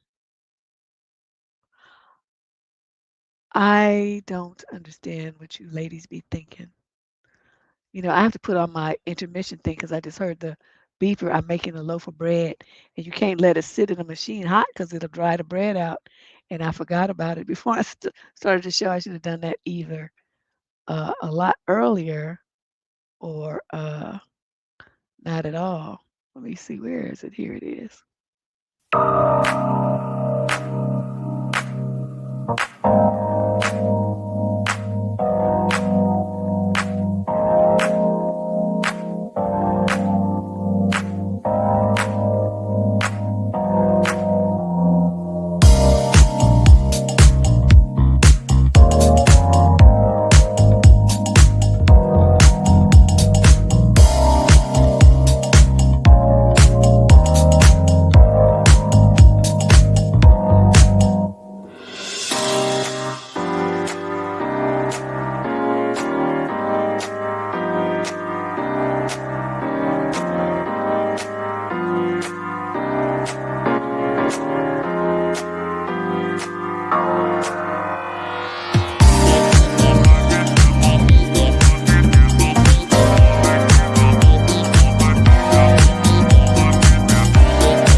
And here I am.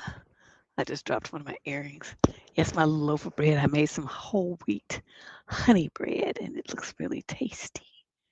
So I'll take a picture so I can show y'all. It smells good. My house smells like fresh bread now.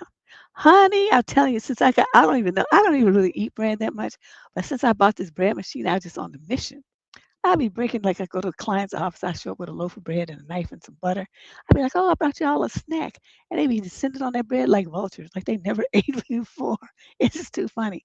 But people when you show them, it's like a way of showing love, especially when it's organic and it's fresh seeds, no additives, no preservatives, and it's showing concern for their health. And like I bring them a little treat, and I mean it costs I don't know a whole bag of flour is like $5 or something. So it's not like it's a whole and then a little thing of yeast. I mean, you only use like a teaspoon or two.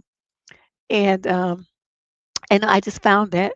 So then by the time I come back the next time, oh hi, this and that, and they bringing you coffee and they asking you about stuff way more friendlier. Yeah, yeah, exactly. Because I have to go get the fancy flour, the one that's no GMO, no chemicals, organic, and all that. So honey, yes, it smells good. So, and it's cute. So, yes, I'm pleased with myself. So, let's see, where did I leave off? Oh, okay. Okay, here we go. I'm gonna actually get through this whole column. I'm gonna make myself do it today. All right, let's see. Question number 18. This is a female, 42 to 49, from Portland, Oregon. Survey issue. I told my 20-year-old son he needs to figure out his own living situation after he got his girlfriend pregnant. Am I wrong? I don't think so, but let's see what's the situation here. Dad, my son has always been a smart kid. He did well in school and he got a scholarship to a good university nearby. He's been living at home while going to school and everything was going fine. Then he started dating this girl a few months back. I don't like her. She's full of excuses and empty promises. Every time she lets him down, she smooths it over with some big romantic gesture that means absolutely nothing. I've tried to warn him, but he doesn't listen. Now she's pregnant. I sat him down and told him I would help him explore all his options. I even offered to cover costs and take time off to support him through whatever he decided. He said no. He's going to drop out of school, marry her, and be a family. She wants to move into my house while he works to support them.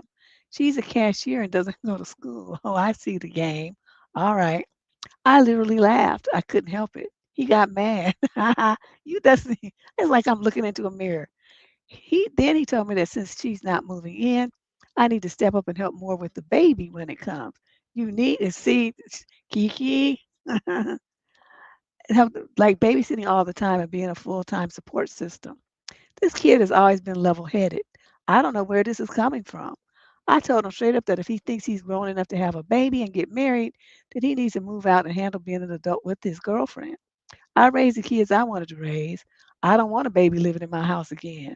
I said I'd maybe help with diapers sometimes and visit, but this baby is not my responsibility. I don't want to be the backup parent. Am I wrong? Absolutely not. But what you need, okay, what I'm going to suggest, I'm not going to say what you need to do. What I suggest is you tell him, oh, bring her over. Say, I'm going to invite her over to dinner so we can talk about this. Okay. So you're gonna bring this little bitch over to your house because she done been to your house and she see a good situation where she could be up there living in a nice house and with somebody who got a little money and because you got enough money to send your son to college and stuff like that, right? You own your little house, right? So she's seeing a come up. That's what she's saying. And she's thinking that having this baby is gonna be her ticket to the lush life. Now, of course, lush life is dependent upon where you start. If you way at the bottom, getting somebody in an apartment with a mattress on the floor is a come up. Okay, so everybody don't be saying that ain't no it's a come up if you at the bottom or near the bottom. It's a huge come up. Okay, so this is what I want you to do. When they come, you say, "Oh, this must be exciting news for you," and this and that, blah blah blah. And you have the little dinner and you talk about the recipe and also, and then you sit down and you say, "Okay, I already told my son this, but I want to make sure that you hear it the way that I said it, and there's you know, nothing left for interpretation. I am not going to step up and take care of this baby. I'm not giving you any money for medical bills. I'm not going to babysit for this kid. I'm not going to buy any furniture for this kid. I'm not going to buy any clothes for this kid. And neither one of you is going to live in my house. I'm not going to support people who are grown enough to think that they could be out here fucking with impunity and make a kid. Once you do that, once you do start doing adult things, then the ramifications of those decisions are your responsibility. I have nothing to do with that. I wasn't in the bed. I didn't make that baby. This is all on y'all. So, and I want you to understand too. I'm going to suggest to my son that he get a DNA test because the raggedy state of y'all's relationship and how you manipulate and coerce him into doing things. Don't think just because he don't understand the game, I don't. I'm going to suggest, and even if you don't, I'm going to make sure I get one, a DNA test. So I'm going to tell you now, if there's any doubt that this isn't his kid, or you have any doubts that you can't afford it and your family's not going to help out with this kid that y'all made, I strongly suggest you get your ass to California, wherever you, where they say they are. I don't know if they still have abortion there. Oh, they in Oregon. I think Oregon has abortion, but I'm not sure. And get rid of it because that's the only way y'all can continue to have a life where you get some education and do something with yourself because you're on your own. A lot of times people make these decisions, they're going to be dependent on other people to help them. I'm not doing shit. So I want you to understand that. Don't so you can't be making the decision based on anticipating any financial or any other kind of support from me because it's not coming. Now, do I make myself clear? And they're gonna be sitting there looking at you stunned. Your son probably gonna be mad as hell. But you're gonna just look at him like, son, I done already told you this. I just want to make sure she understand it. I'm not doing it. I'm not doing shit. You're like, but that's your grandchild. No, maybe. Mama's baby, daddy's maybe. And I'm gonna stick to that because I don't trust this bitch. Now you probably wouldn't say that, but I would. I don't trust this hoe. She played too many games. She's not sincere. And when people aren't sincere, you don't know whose kid it is. And so I just be looking at my son like, wow, how did I raise somebody so stupid? I would be mad at my son for being such a dummy.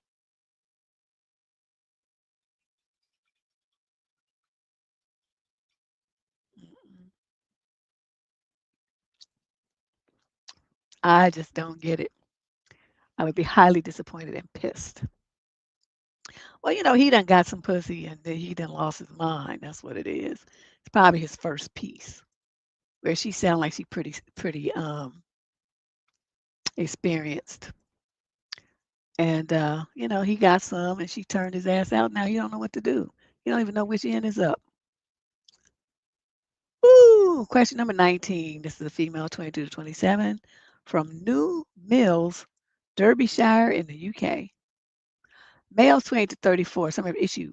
How do I stop comparing myself to my boyfriend's exes? I have had the really bad habit of comparing myself to my partner's exes in the past, all internally, of course. It wasn't something I'd bring up to them. I just noticed myself falling into that recently, and I hate it. It makes me question everything. Does he give everyone he's into the same treatment? And then I start not feeling as special because he's treated them similarly. I don't know that to be a fact. This is just an assumption. Then it makes me spiral to other things. Does he find me prettier than them, more special than them, funnier, smarter? Am I the one he likes the most? I know this is all irrational, but I just can't help it. And I have a past too, so it's dumb for me to even think like that. He treats me really well, better than any other partner I've had. He's very sweet, tender, and caring. He makes me feel like the most beautiful and very special. He always tells me how lucky he feels to be with me. And then I think about that other stuff, and in my head, I'm like, yeah, okay, you probably told other girls something similar. Well, your self esteem is in the toilet, isn't it? I'm going to say this find you a shrink in Derbyshire, New Mills, Derbyshire in the UK. Get you a shrink. Um, I'm concerned that when people have this kind of mindset where they start overthinking everything, that's a mental illness. You looking for some shit to be wrong. You looking for something to be wrong with yourself. You looking for a reason to pick yourself apart and to feel bad and like you're nothing and you're useless and all this kind of stuff. There's only a certain type of person that would look for something like that to continually hurt themselves. That is a mental illness.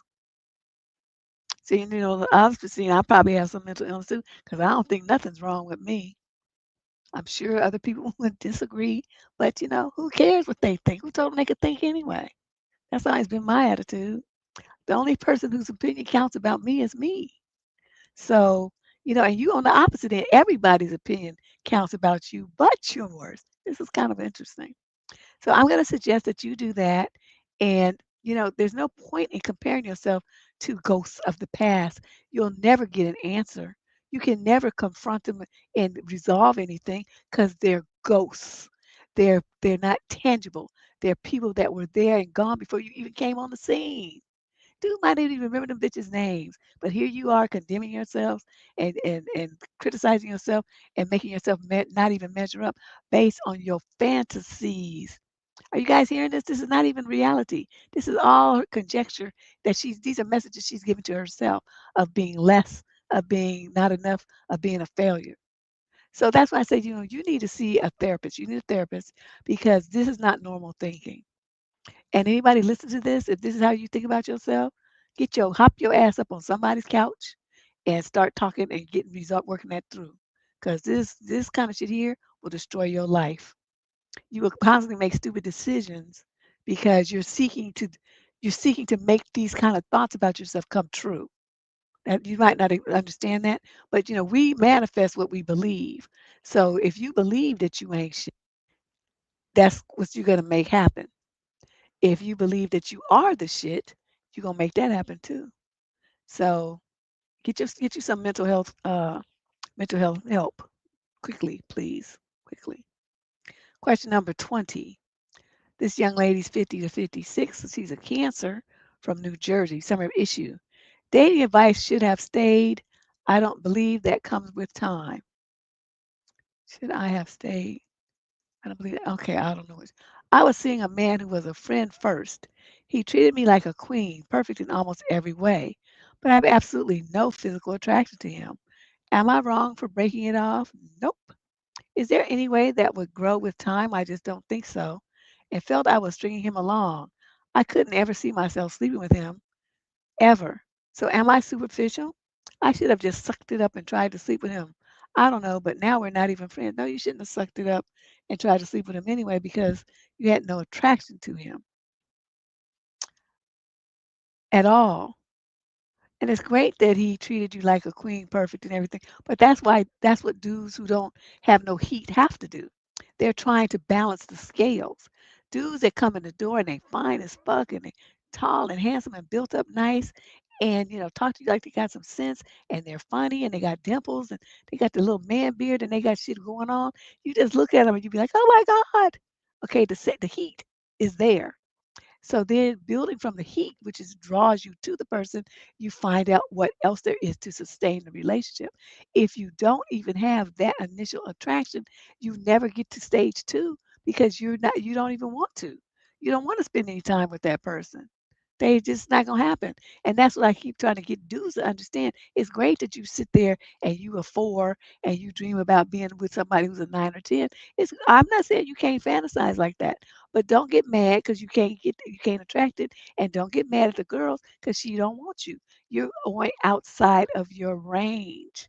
That's outside of your envelope. That ain't your skill set. You go with a woman who's physically a three or four like you, maybe a five. She might pay some attention to you if you have some other redeeming values. And then she was want to look at you and be around you and touch you and kiss you enough to get to stage two, three, four, and maybe down the aisle or something. But it all launches from having that connection. And if you don't have the connection where you think somebody's cute, sexy, hot, attractive, stunning, handsome, gorgeous, sexy, something, there has to be some kind of physical attraction there, at least for women, for us to want to be with you. If we don't have that, we ain't gonna never want to sleep with you. It's not gonna happen. It's biological. Okay. So, if she ain't feeling you, dudes, it don't matter how much money you pay these pickup artist people, they be talking about manufacturing attraction and stuff. That's just a gimmick to get your money. If you believe that shit, I have a bridge I'd like to sell you. It's just not gonna happen. Please. That's a lie that men told women that women aren't into looks. I don't know no woman who's not into looks. It might not be as much as men. Like, a man will see a hot woman and he'll forget all about everything and go running over there. He'll leave his kids, his wife, his mama, everybody, because she's like the fantasy that he had that he used to jay off to when he was 16. This girl that fits his fantasy that he always dreamed of having, he will forget all about everything and go after that. That women aren't typically that extreme because we mature and we grow up. So our fantasy man adjusts as we mature. Dudes keep the same prototype in their mind forever. It don't never change. So whatever he liked at 16, 18, he gonna still like it at 68. It's gonna be the same thing. So we're in a situation like this though. um, I think more dudes would be better if they just accepted, well, I have a car, I have a house, I have a this and that, and so I'm a good man, and they don't want me. They don't want you because you ain't doing it for them. It don't matter how hot you are in other ways. If she doesn't look at you and want to sit in your lap, hug and kiss on you, hold your hand, wrap herself around you, it's not going to work. Just accept it. You don't turn her on. Okay, move on. Have some manliness about yourself. Don't be such a simp. It's just so unattractive. You know, pick your chin up and go find a woman that wants to do those things with you. Don't try to force yourself on somebody who's not feeling you like that. So, in this situation, you finally realized it. A little late, I guess. You're in the 50 to 56 age group, but better late than never. It really doesn't really matter how old you are, because I mean, if you're just not feeling them, you're just not feeling them. And if you are, then you are. I mean, I told you about the white boy I saw with this boy. He's like he walked like he had the Denzel walk, but he's a white guy. I saw us crossing the street in San Jose. I'll never forget that shit. That motherfucker was walking in front of me, and I was like, whoop, my head whipped around, and he would just chuk, chuk, chuk, with his little bowed leg. Chuk, chuk. And so I went up to him, and I'm like, tap, tap, tap on the shelf. Like I told you, I'll flirt my ass off, but I'm not gonna bust a grape. I'll just talk shit to people. And so he's like, I said, so we was at the stoplight and waiting for the light to turn so we could cross the street. And then I said, I just wanted to tell you, you have the sexiest walk I've seen in a long time. You look like white Denzel. And he was like, he just got all red. And this was a guy who looked like he probably had been in prison and was a motorcycle gang member. I mean, not no type I would ever go for. I used to go for the Poindexter looking dudes. But I mean, dude was just beautiful. His body was cut. He was tall. He didn't have like an ounce of flab on him nowhere. And he, like I said, he had the Denzel walk. He had the cowboy boots. So he was just working. His jeans was tight. It tightened all the right spots. It was just a magnificent thing to see. So I said, so the light was changed. I said, well, you go ahead and walk across first so I could be behind you and see what I need to see. And he was just so embarrassed, but he kept looking back and smiling at me. I bet you that man lived off that compliment for months. But ooh, yes, he's a good looking man. And gray in hair, and he had this little beard thing, the little thing here. He had that working. And I was just like, ooh, where you been all my life? So yeah, that was interesting. So that's how I do things. And that's what I want men to understand. Women are just as visually attracted as men are. It's just a thing that we've been denied the ability to admit. And it wasn't until I think that was in the 70s when the magazine Playgirl came out. The only reason I remember this because my aunties, I was real young, but my aunties had issues of it, and they was at our house, and my mother, and they all hovered around looking at. I think Burt Reynolds was the first one, and he was like a nudie shot, but they had placed something, strategically over the peen area, but it was the first magazine that was testing the market to let women know, I mean, to test how women reacted to sexiness in men that they weren't in relation to. That thing sold like hotcakes. It just every women, I mean, because at the time Burt Reynolds was the shit. But um I'll never forget that. I was just a little kid, like I said. I mean, I wasn't interested in boys, nothing like that. I didn't even really know what I was looking at. But my aunts was just really excited. And so I was like, wow, look at this. Why did you turn the other white guy, your coworker, tried to hook you up? Because he was too white. You talking about that one? The one that had all the blonde? He was just uber blonde. His eyebrows were blonde. His eyelashes were blonde. His skin was like almost translucent. He was so white. he was just a little too white for me. Nice guy, but I couldn't. I just wasn't feeling it. And he was really nice and he really liked me and all that stuff too. But I couldn't get with it. And plus he didn't have no lips. He tried to kiss me and I was like, "Oh no, we can't we can't do this." Yeah, he did. He was just so broken. I mean, he took me on a nice date and everything, but I just couldn't do it. I had just like in this case, I had no physical attraction to him. None. Now the guy I saw crossing the street, he had like more of an olive complexion. Or maybe he just had been working in the sun a lot. Who knows? I didn't really look at them that hard. I was looking at him from the waist down. So let's move on to question number 21. This young lady's 22 to 27. She's black from Memphis.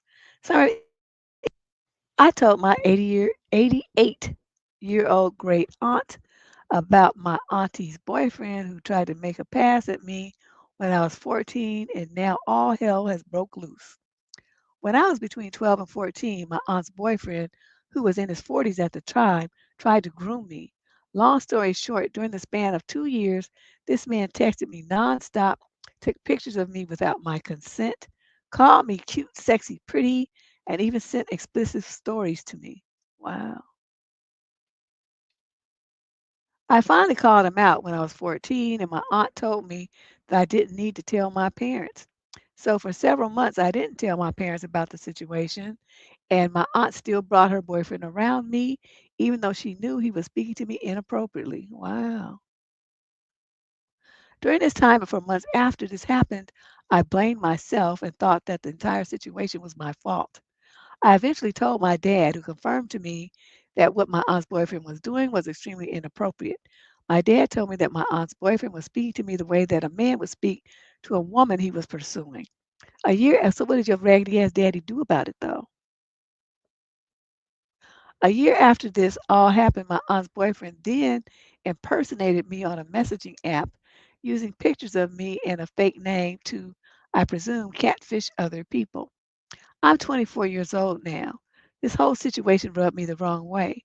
But my aunt still chooses to stay in a relationship with this man and has lied to me on several occasions about this. Throughout the years, she pretends that she doesn't see him anymore, saying that she's told everyone in our family that her boyfriend was a pedo and that he had a problem. However, I've told some family members that no one ever knew at all. Recently, my aunt's lies are hard for her to keep up with because she brings him around our family all the time, but just not around me. It is hurtful to see pictures of him with my family members who have no idea who he really is, and hurts that she picked a relationship with this man over me. For some reason, I feel insulted and disgusted to see pictures and hear about a visiting family after what he did, even though he isn't related to us via blood or marriage. My aunt even brings him to events where other children in our family are in attendance.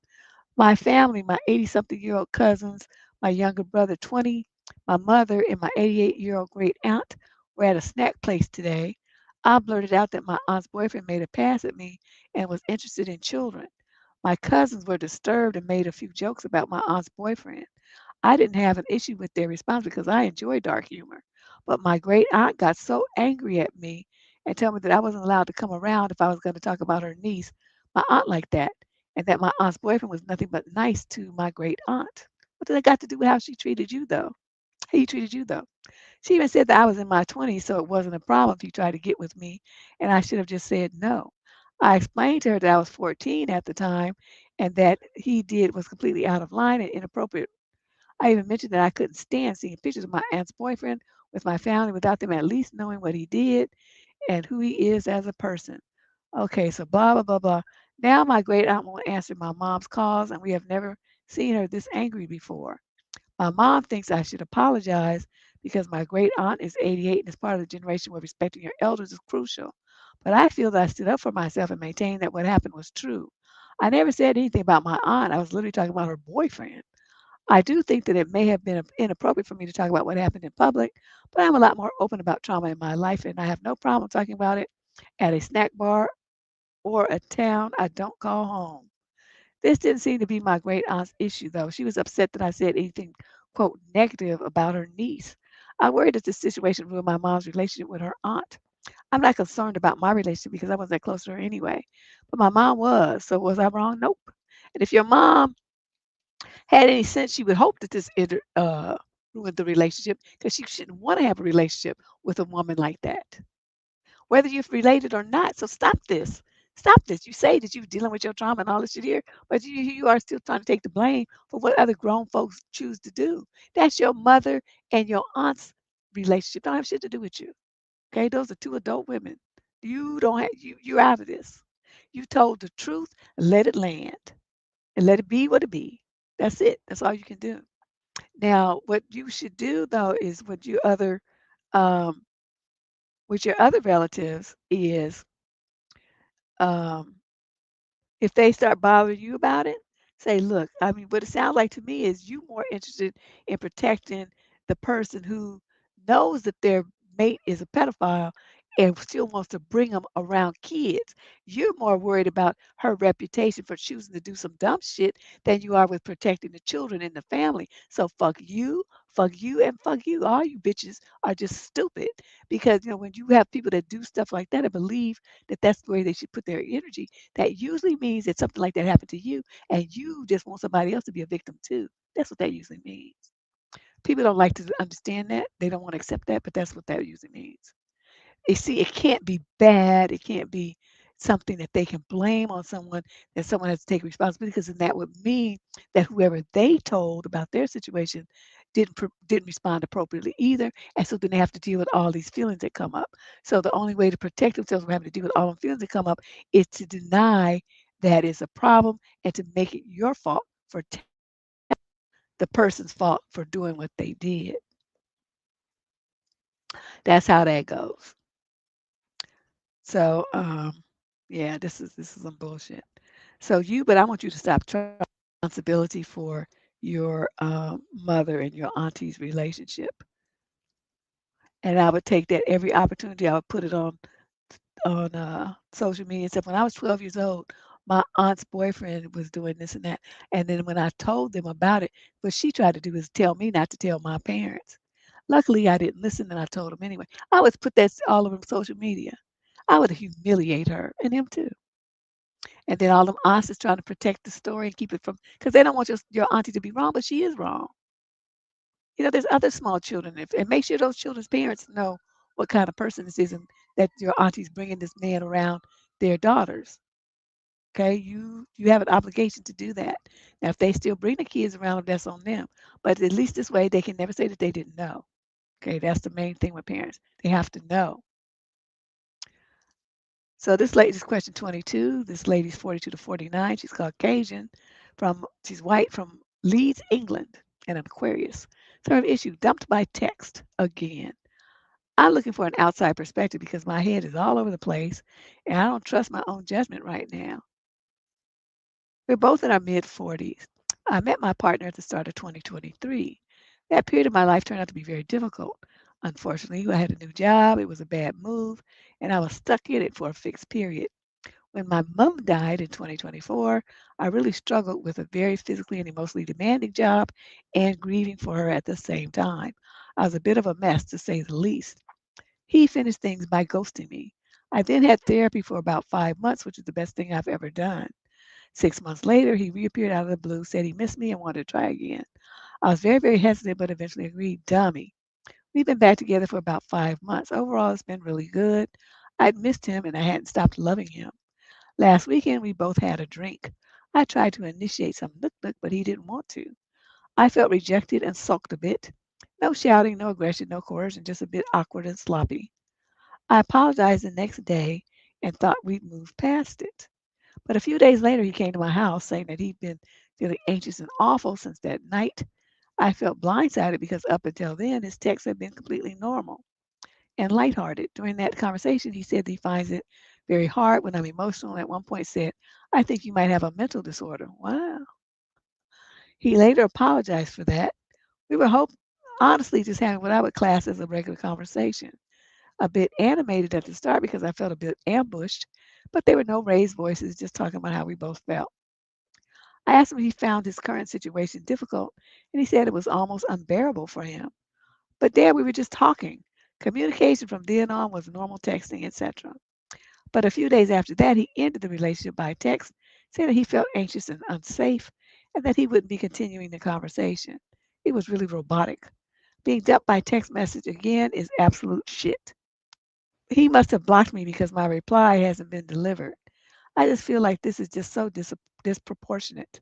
I don't know what's going on. I just didn't think I'd have this sort of drama in my life in my 40s. I don't know how this has happened twice. It happened twice because you were stupid. What do you want from me? I told you all 550 million times. You never go backwards. The man dumped you. He just skied up and left, ghosted you. And then he come around like a year later, sniffing around, and you let him back to do it to you again. So see, you asked for this because you were stupid. First of all, when you break up with somebody, you're supposed to block them. I done told y'all that too. He should have been able to reach out to you ever. Not a year later, not a week later, not 10 years later. He should have never been able to get in touch with you because you were supposed to block him on social media, on your phone, by fax, by parrot pigeon. You're supposed to block him everywhere, but you didn't do that. So then here he comes, with his dragon drama and going back to tap that ass for another few months before he dipped out with the same bullshit. And what you should have recognized as a smart woman is that's his style, okay? Because people not gonna change their style, and they're a grown adult. His style is to he don't want the confrontations. He don't want to deal with your emotions. I mean, this is obvious to me. And I just read this one little letter. You was living it, and you didn't figure that out. So here you come with all these emotions and stuff. He not trying to hear that. And so he left because he don't want to be bothered. He just wants to have like a fake superficial relationship where he's all happy, happy, joy, joy, and a lot of nook nook. That's what he wants. So, okay, let this be a lesson. Don't you ever do that again. Not doing that. He's not. Don't do that again. Question number 23. Female 28 to 34 from Milwaukee. The male's also 28 to 34. Term of issue: contemplating divorcing my husband after just 2 weeks, like just 2 weeks after our wedding. Wow. I think you can get an annulment. Well, at least here, I don't know what they do in Milwaukee. Okay, let me shut up. I am 32 and married to my husband who's 34, only 15 days. We've been together though for 3 years. I just discovered that he subscribes and talks with multiple women on OF. He's also been sexting a girl he used to fool around with about 5 years ago. She's married too. Is there any way? Wow, people are so trifling these days. Is there any way we can repair this? We have about $40,000 in debt together. We took out a loan for our wedding plus some more money to consolidate other debts we both had. How I discovered this affair? Okay, but nobody cares about that. Okay, I immediately woke my husband and confronted him. I instructed him to open Snapchat, which he hesitated, but he opened the latest snap from his old friend. Let's call her Alex, which she said something about, oh, you're being hot and cold. Her husband's name. Her husband's name. And he mentioned how he wants to breed her. Your husband said, said that to another woman?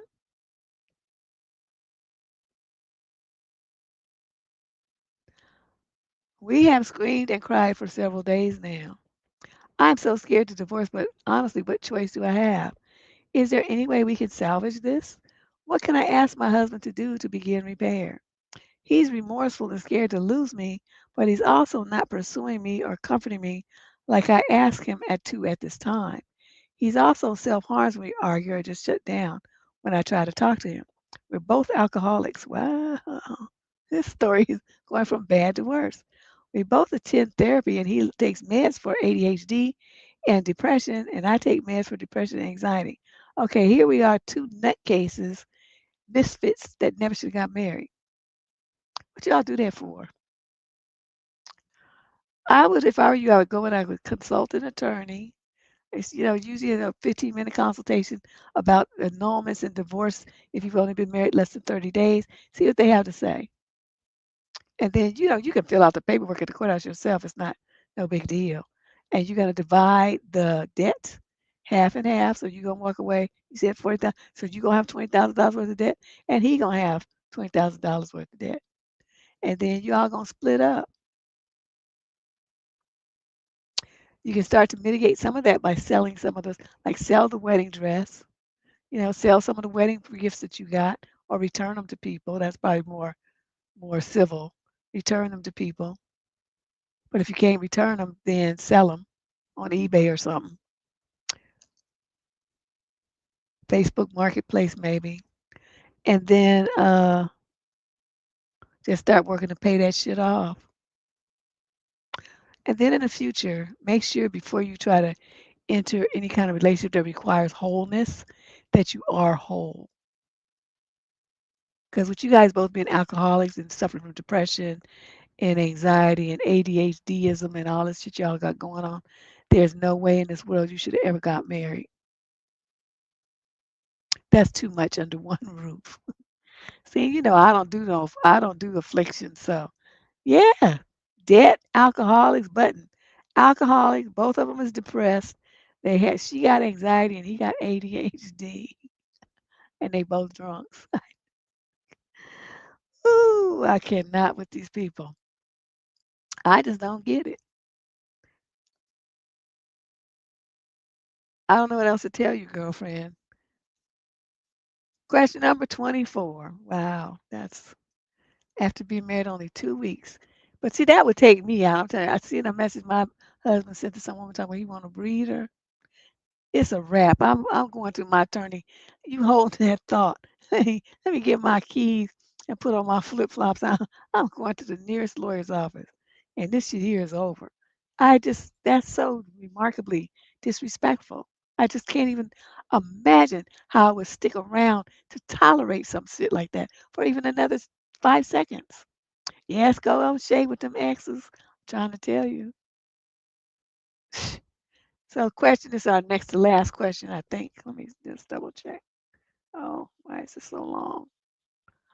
Question number 24. She's 28 to 34 from Albuquerque, New Mexico. Some of the issue. My boyfriend is acting like taking a shower is weird. My boyfriend is 33 and came to stay with me. I'm 27. He started to smell bad, so I told him today it's time to shower in a joking way to make it lighthearted. And I want him to be a clean person. Then he told me, "Don't you ever not shower for more than a couple of days?" And I said, "Yes, but I don't prefer that. It's a self care thing." He said, "Some people like to shower every day as if it's a bad thing." I don't want to be a strict person. I asked him how it made him feel because I felt bad for even having to say anything. He said, "Nothing you say about me is going to change how I see myself." Something about this sentence made me feel weird. I said, "I'm not trying to attack you personally. I just don't want to have to smell you dirty anymore, especially since he's making my room stink. If he had been here longer than a week and acting like this, I would have been more lenient. But it's his week back with me and he didn't shower at all. Not only that, he's been sleeping all day and playing games all night on my PC. I had to get a different keyboard because I couldn't sleep over the clicking. He has taken over and feels just so entitled. He doesn't even offer or check in on me, but he's using all my stuff. The second day I woke and we did stuff, and then he got up and said, "I got to go back to the game." He's so glued to the PC, I feel invisible. I don't know if I'm spiraling because I feel so unloved or if he's hiding something and escaping and staying away from me. Well, why would you care about that? I would want him to hide and stay away from me with his funky ass. Okay, you were just a little bit too nice. I would tell him, yeah, always, because these men are just nasty. I would tell him, look, you either get in there and wash your ass and get on the nearest thing smoking and get the hell out of my house. One thing I'm not going to do is soak my lungs and my nasal passages with your funky, stinky armpits and butt smells. I don't want it. And I would say it just like that. It's like, you smell like rancid nuts. I just can't do this. You smell like some shit you haven't even wiped your ass in a week. That's what it smells like. You walk around and there's fumes following you like your ass is named Pigpen. Get out. Either you get in the shower and you scrub every inch of your body, or you get your shit and you get out. Those are your only two choices. You also, you can get you a timer so that after a certain period of time, your PC is cut off. I think you can do that I can do that through my ISP. It has like, I can set certain operating hours. It's on their website. Say what hours I want the service to be active. Right now, I have it on 24 because sometimes I wake up in the middle of the night and I watch a movie on my tablet, and then I go back to sleep. But, if I needed to, I would say shut it off at midnight and don't turn it back on until 8 a.m. or something like that.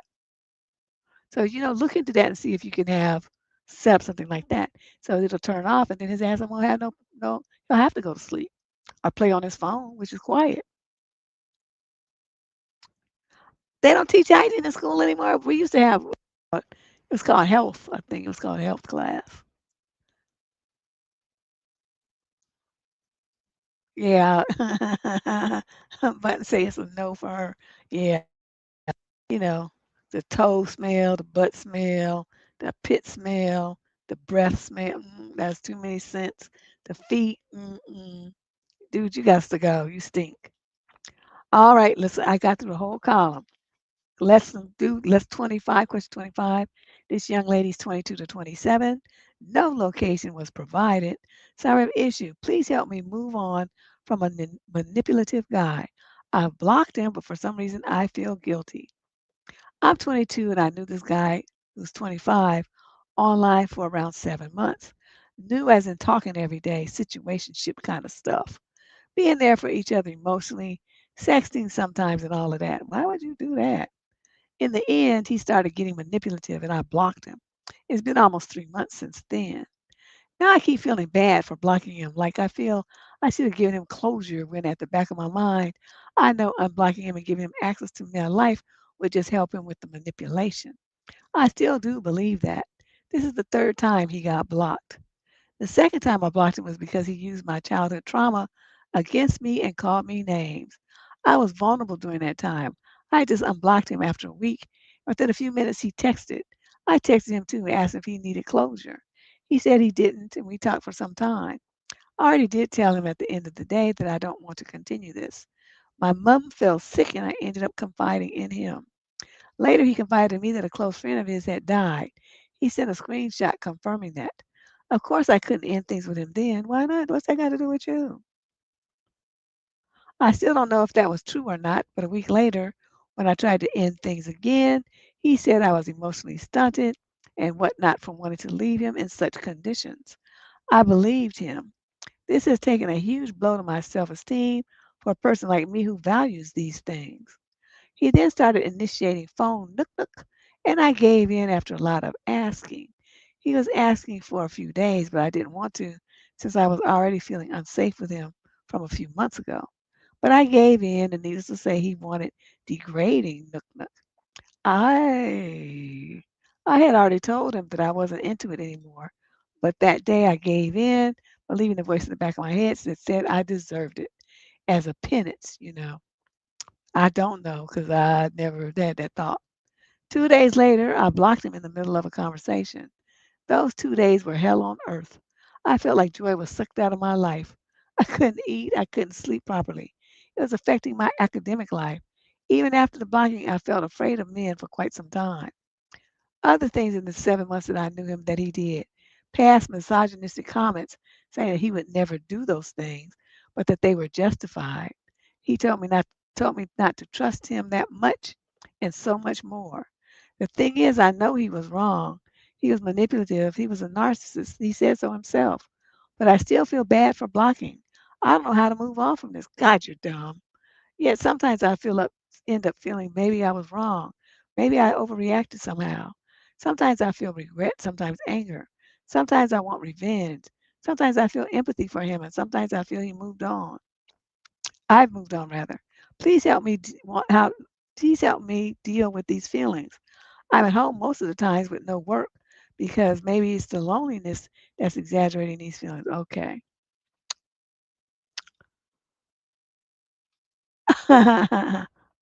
This is the time when you just wish that you had some crack.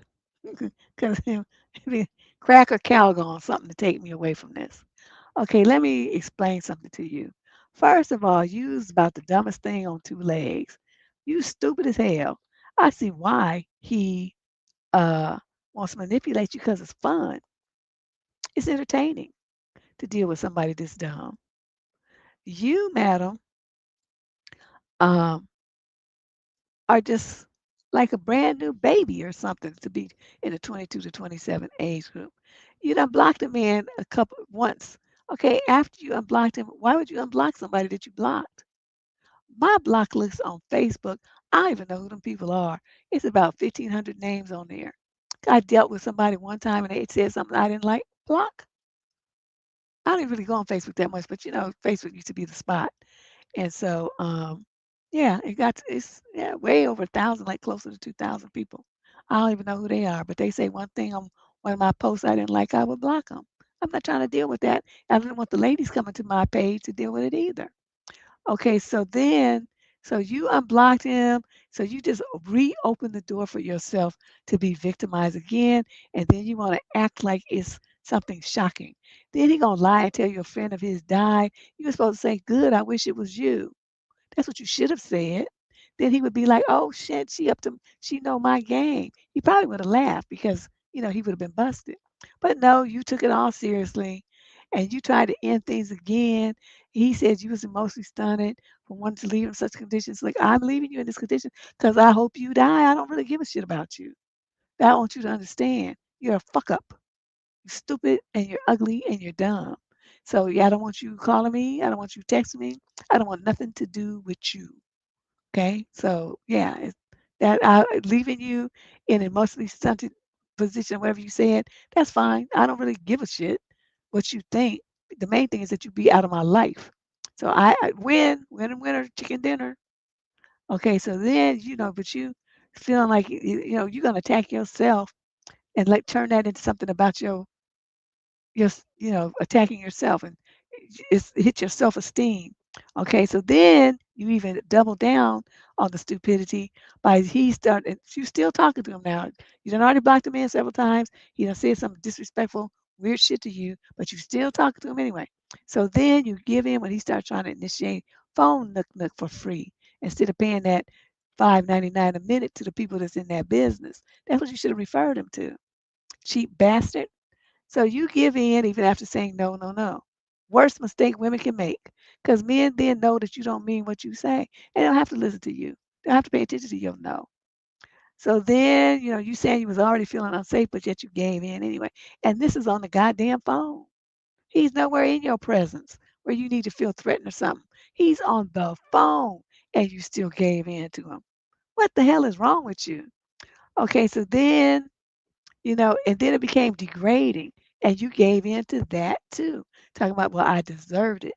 Then you blocked him and in the middle of a conversation and were saying like, the joy was sucked out of your life. You couldn't eat, you couldn't sleep, your schoolwork was affected and all this old shit. But yet, you set yourself up for this by not having not even one boundary. Not one boundary did you set or maintain with this fool. He's hitting you with misogynistic comments that allegedly other men made, and he's telling it to you, but he would never do that. But there you are listening to it and internalizing it instead of cussing him out. Say, I bet you our ass wouldn't. You must be out your mind. You think that shit would work on me? See, your mind's not that strong. He was manipulative. He said he was a narcissist. You're supposed to say, no, you a baby narcissist. You a wannabe. You trying to be in the big leagues, but you have a long way to go. That's what I would have told him. Like, boy, please, you just a rank amateur. Let me show you how to be a real one. You don't know what you're doing. Maybe I was wrong. Yeah, you were wrong. You did not overreact.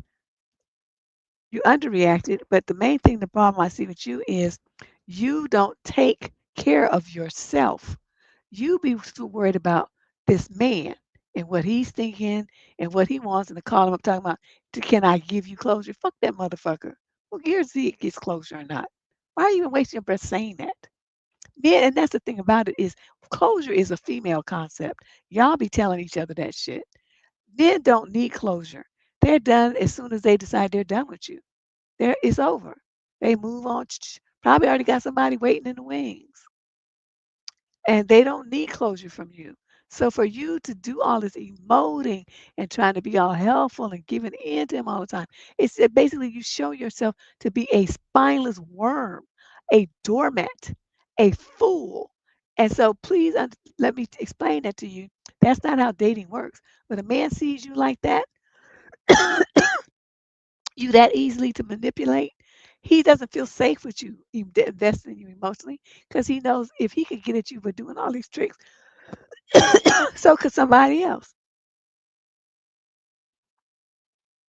So he's not gonna trust you. He's not gonna respect you, and he's never gonna love you.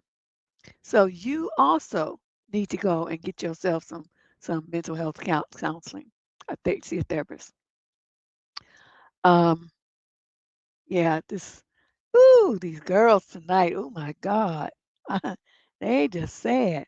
Anyway, that's our column for today. I actually made it through the whole one. I've been trying to do this since Friday. If you want to send a question to this comment column, be prepared. We don't play nice here unless you're real young. Be prepared to hear some real shit about your behavior and the way that you're thinking. I don't mollycoddle people. I'm not your friend. Okay, I ain't your mama. I'm not gonna hold back. If you want to hear the truth about some decisions that you've made and some choices you've made and some behaviors that you've exhibited that are shooting yourself in the foot, then scan that QR code and type out your question and press that send button. It'll go into our queue for a future show. Is it going to be the next show? I doubt it, but it'll be soon enough. So that's it for this show. It's been running for years and years and years and years in one form or another since the mid 90s on AOL, and it's been all over on Blog Talk, AOL, on the web, on just everywhere. But now it's here on YouTube, so please subscribe and hit that notification bell so you can find out when we schedule the show at the last minute, and then you can come on in and join us. Thank you, everybody, and Shay, all my loyal and favorite folks, Chevette and Ash and Kiki, and let me scroll up and see who else up here. Oh, little Button is here. I guess Leandra had to leave. I don't see her in here. But yeah, thanks you guys for coming and hanging with me. And like I said, I have some questions left from the last two columns I need to do. I'll try to find the time to do them this week. If so, it'll probably be Thursday. Yeah, Thursday or Friday. But I hope to see you. Okay. Enjoy the rest of your weekend.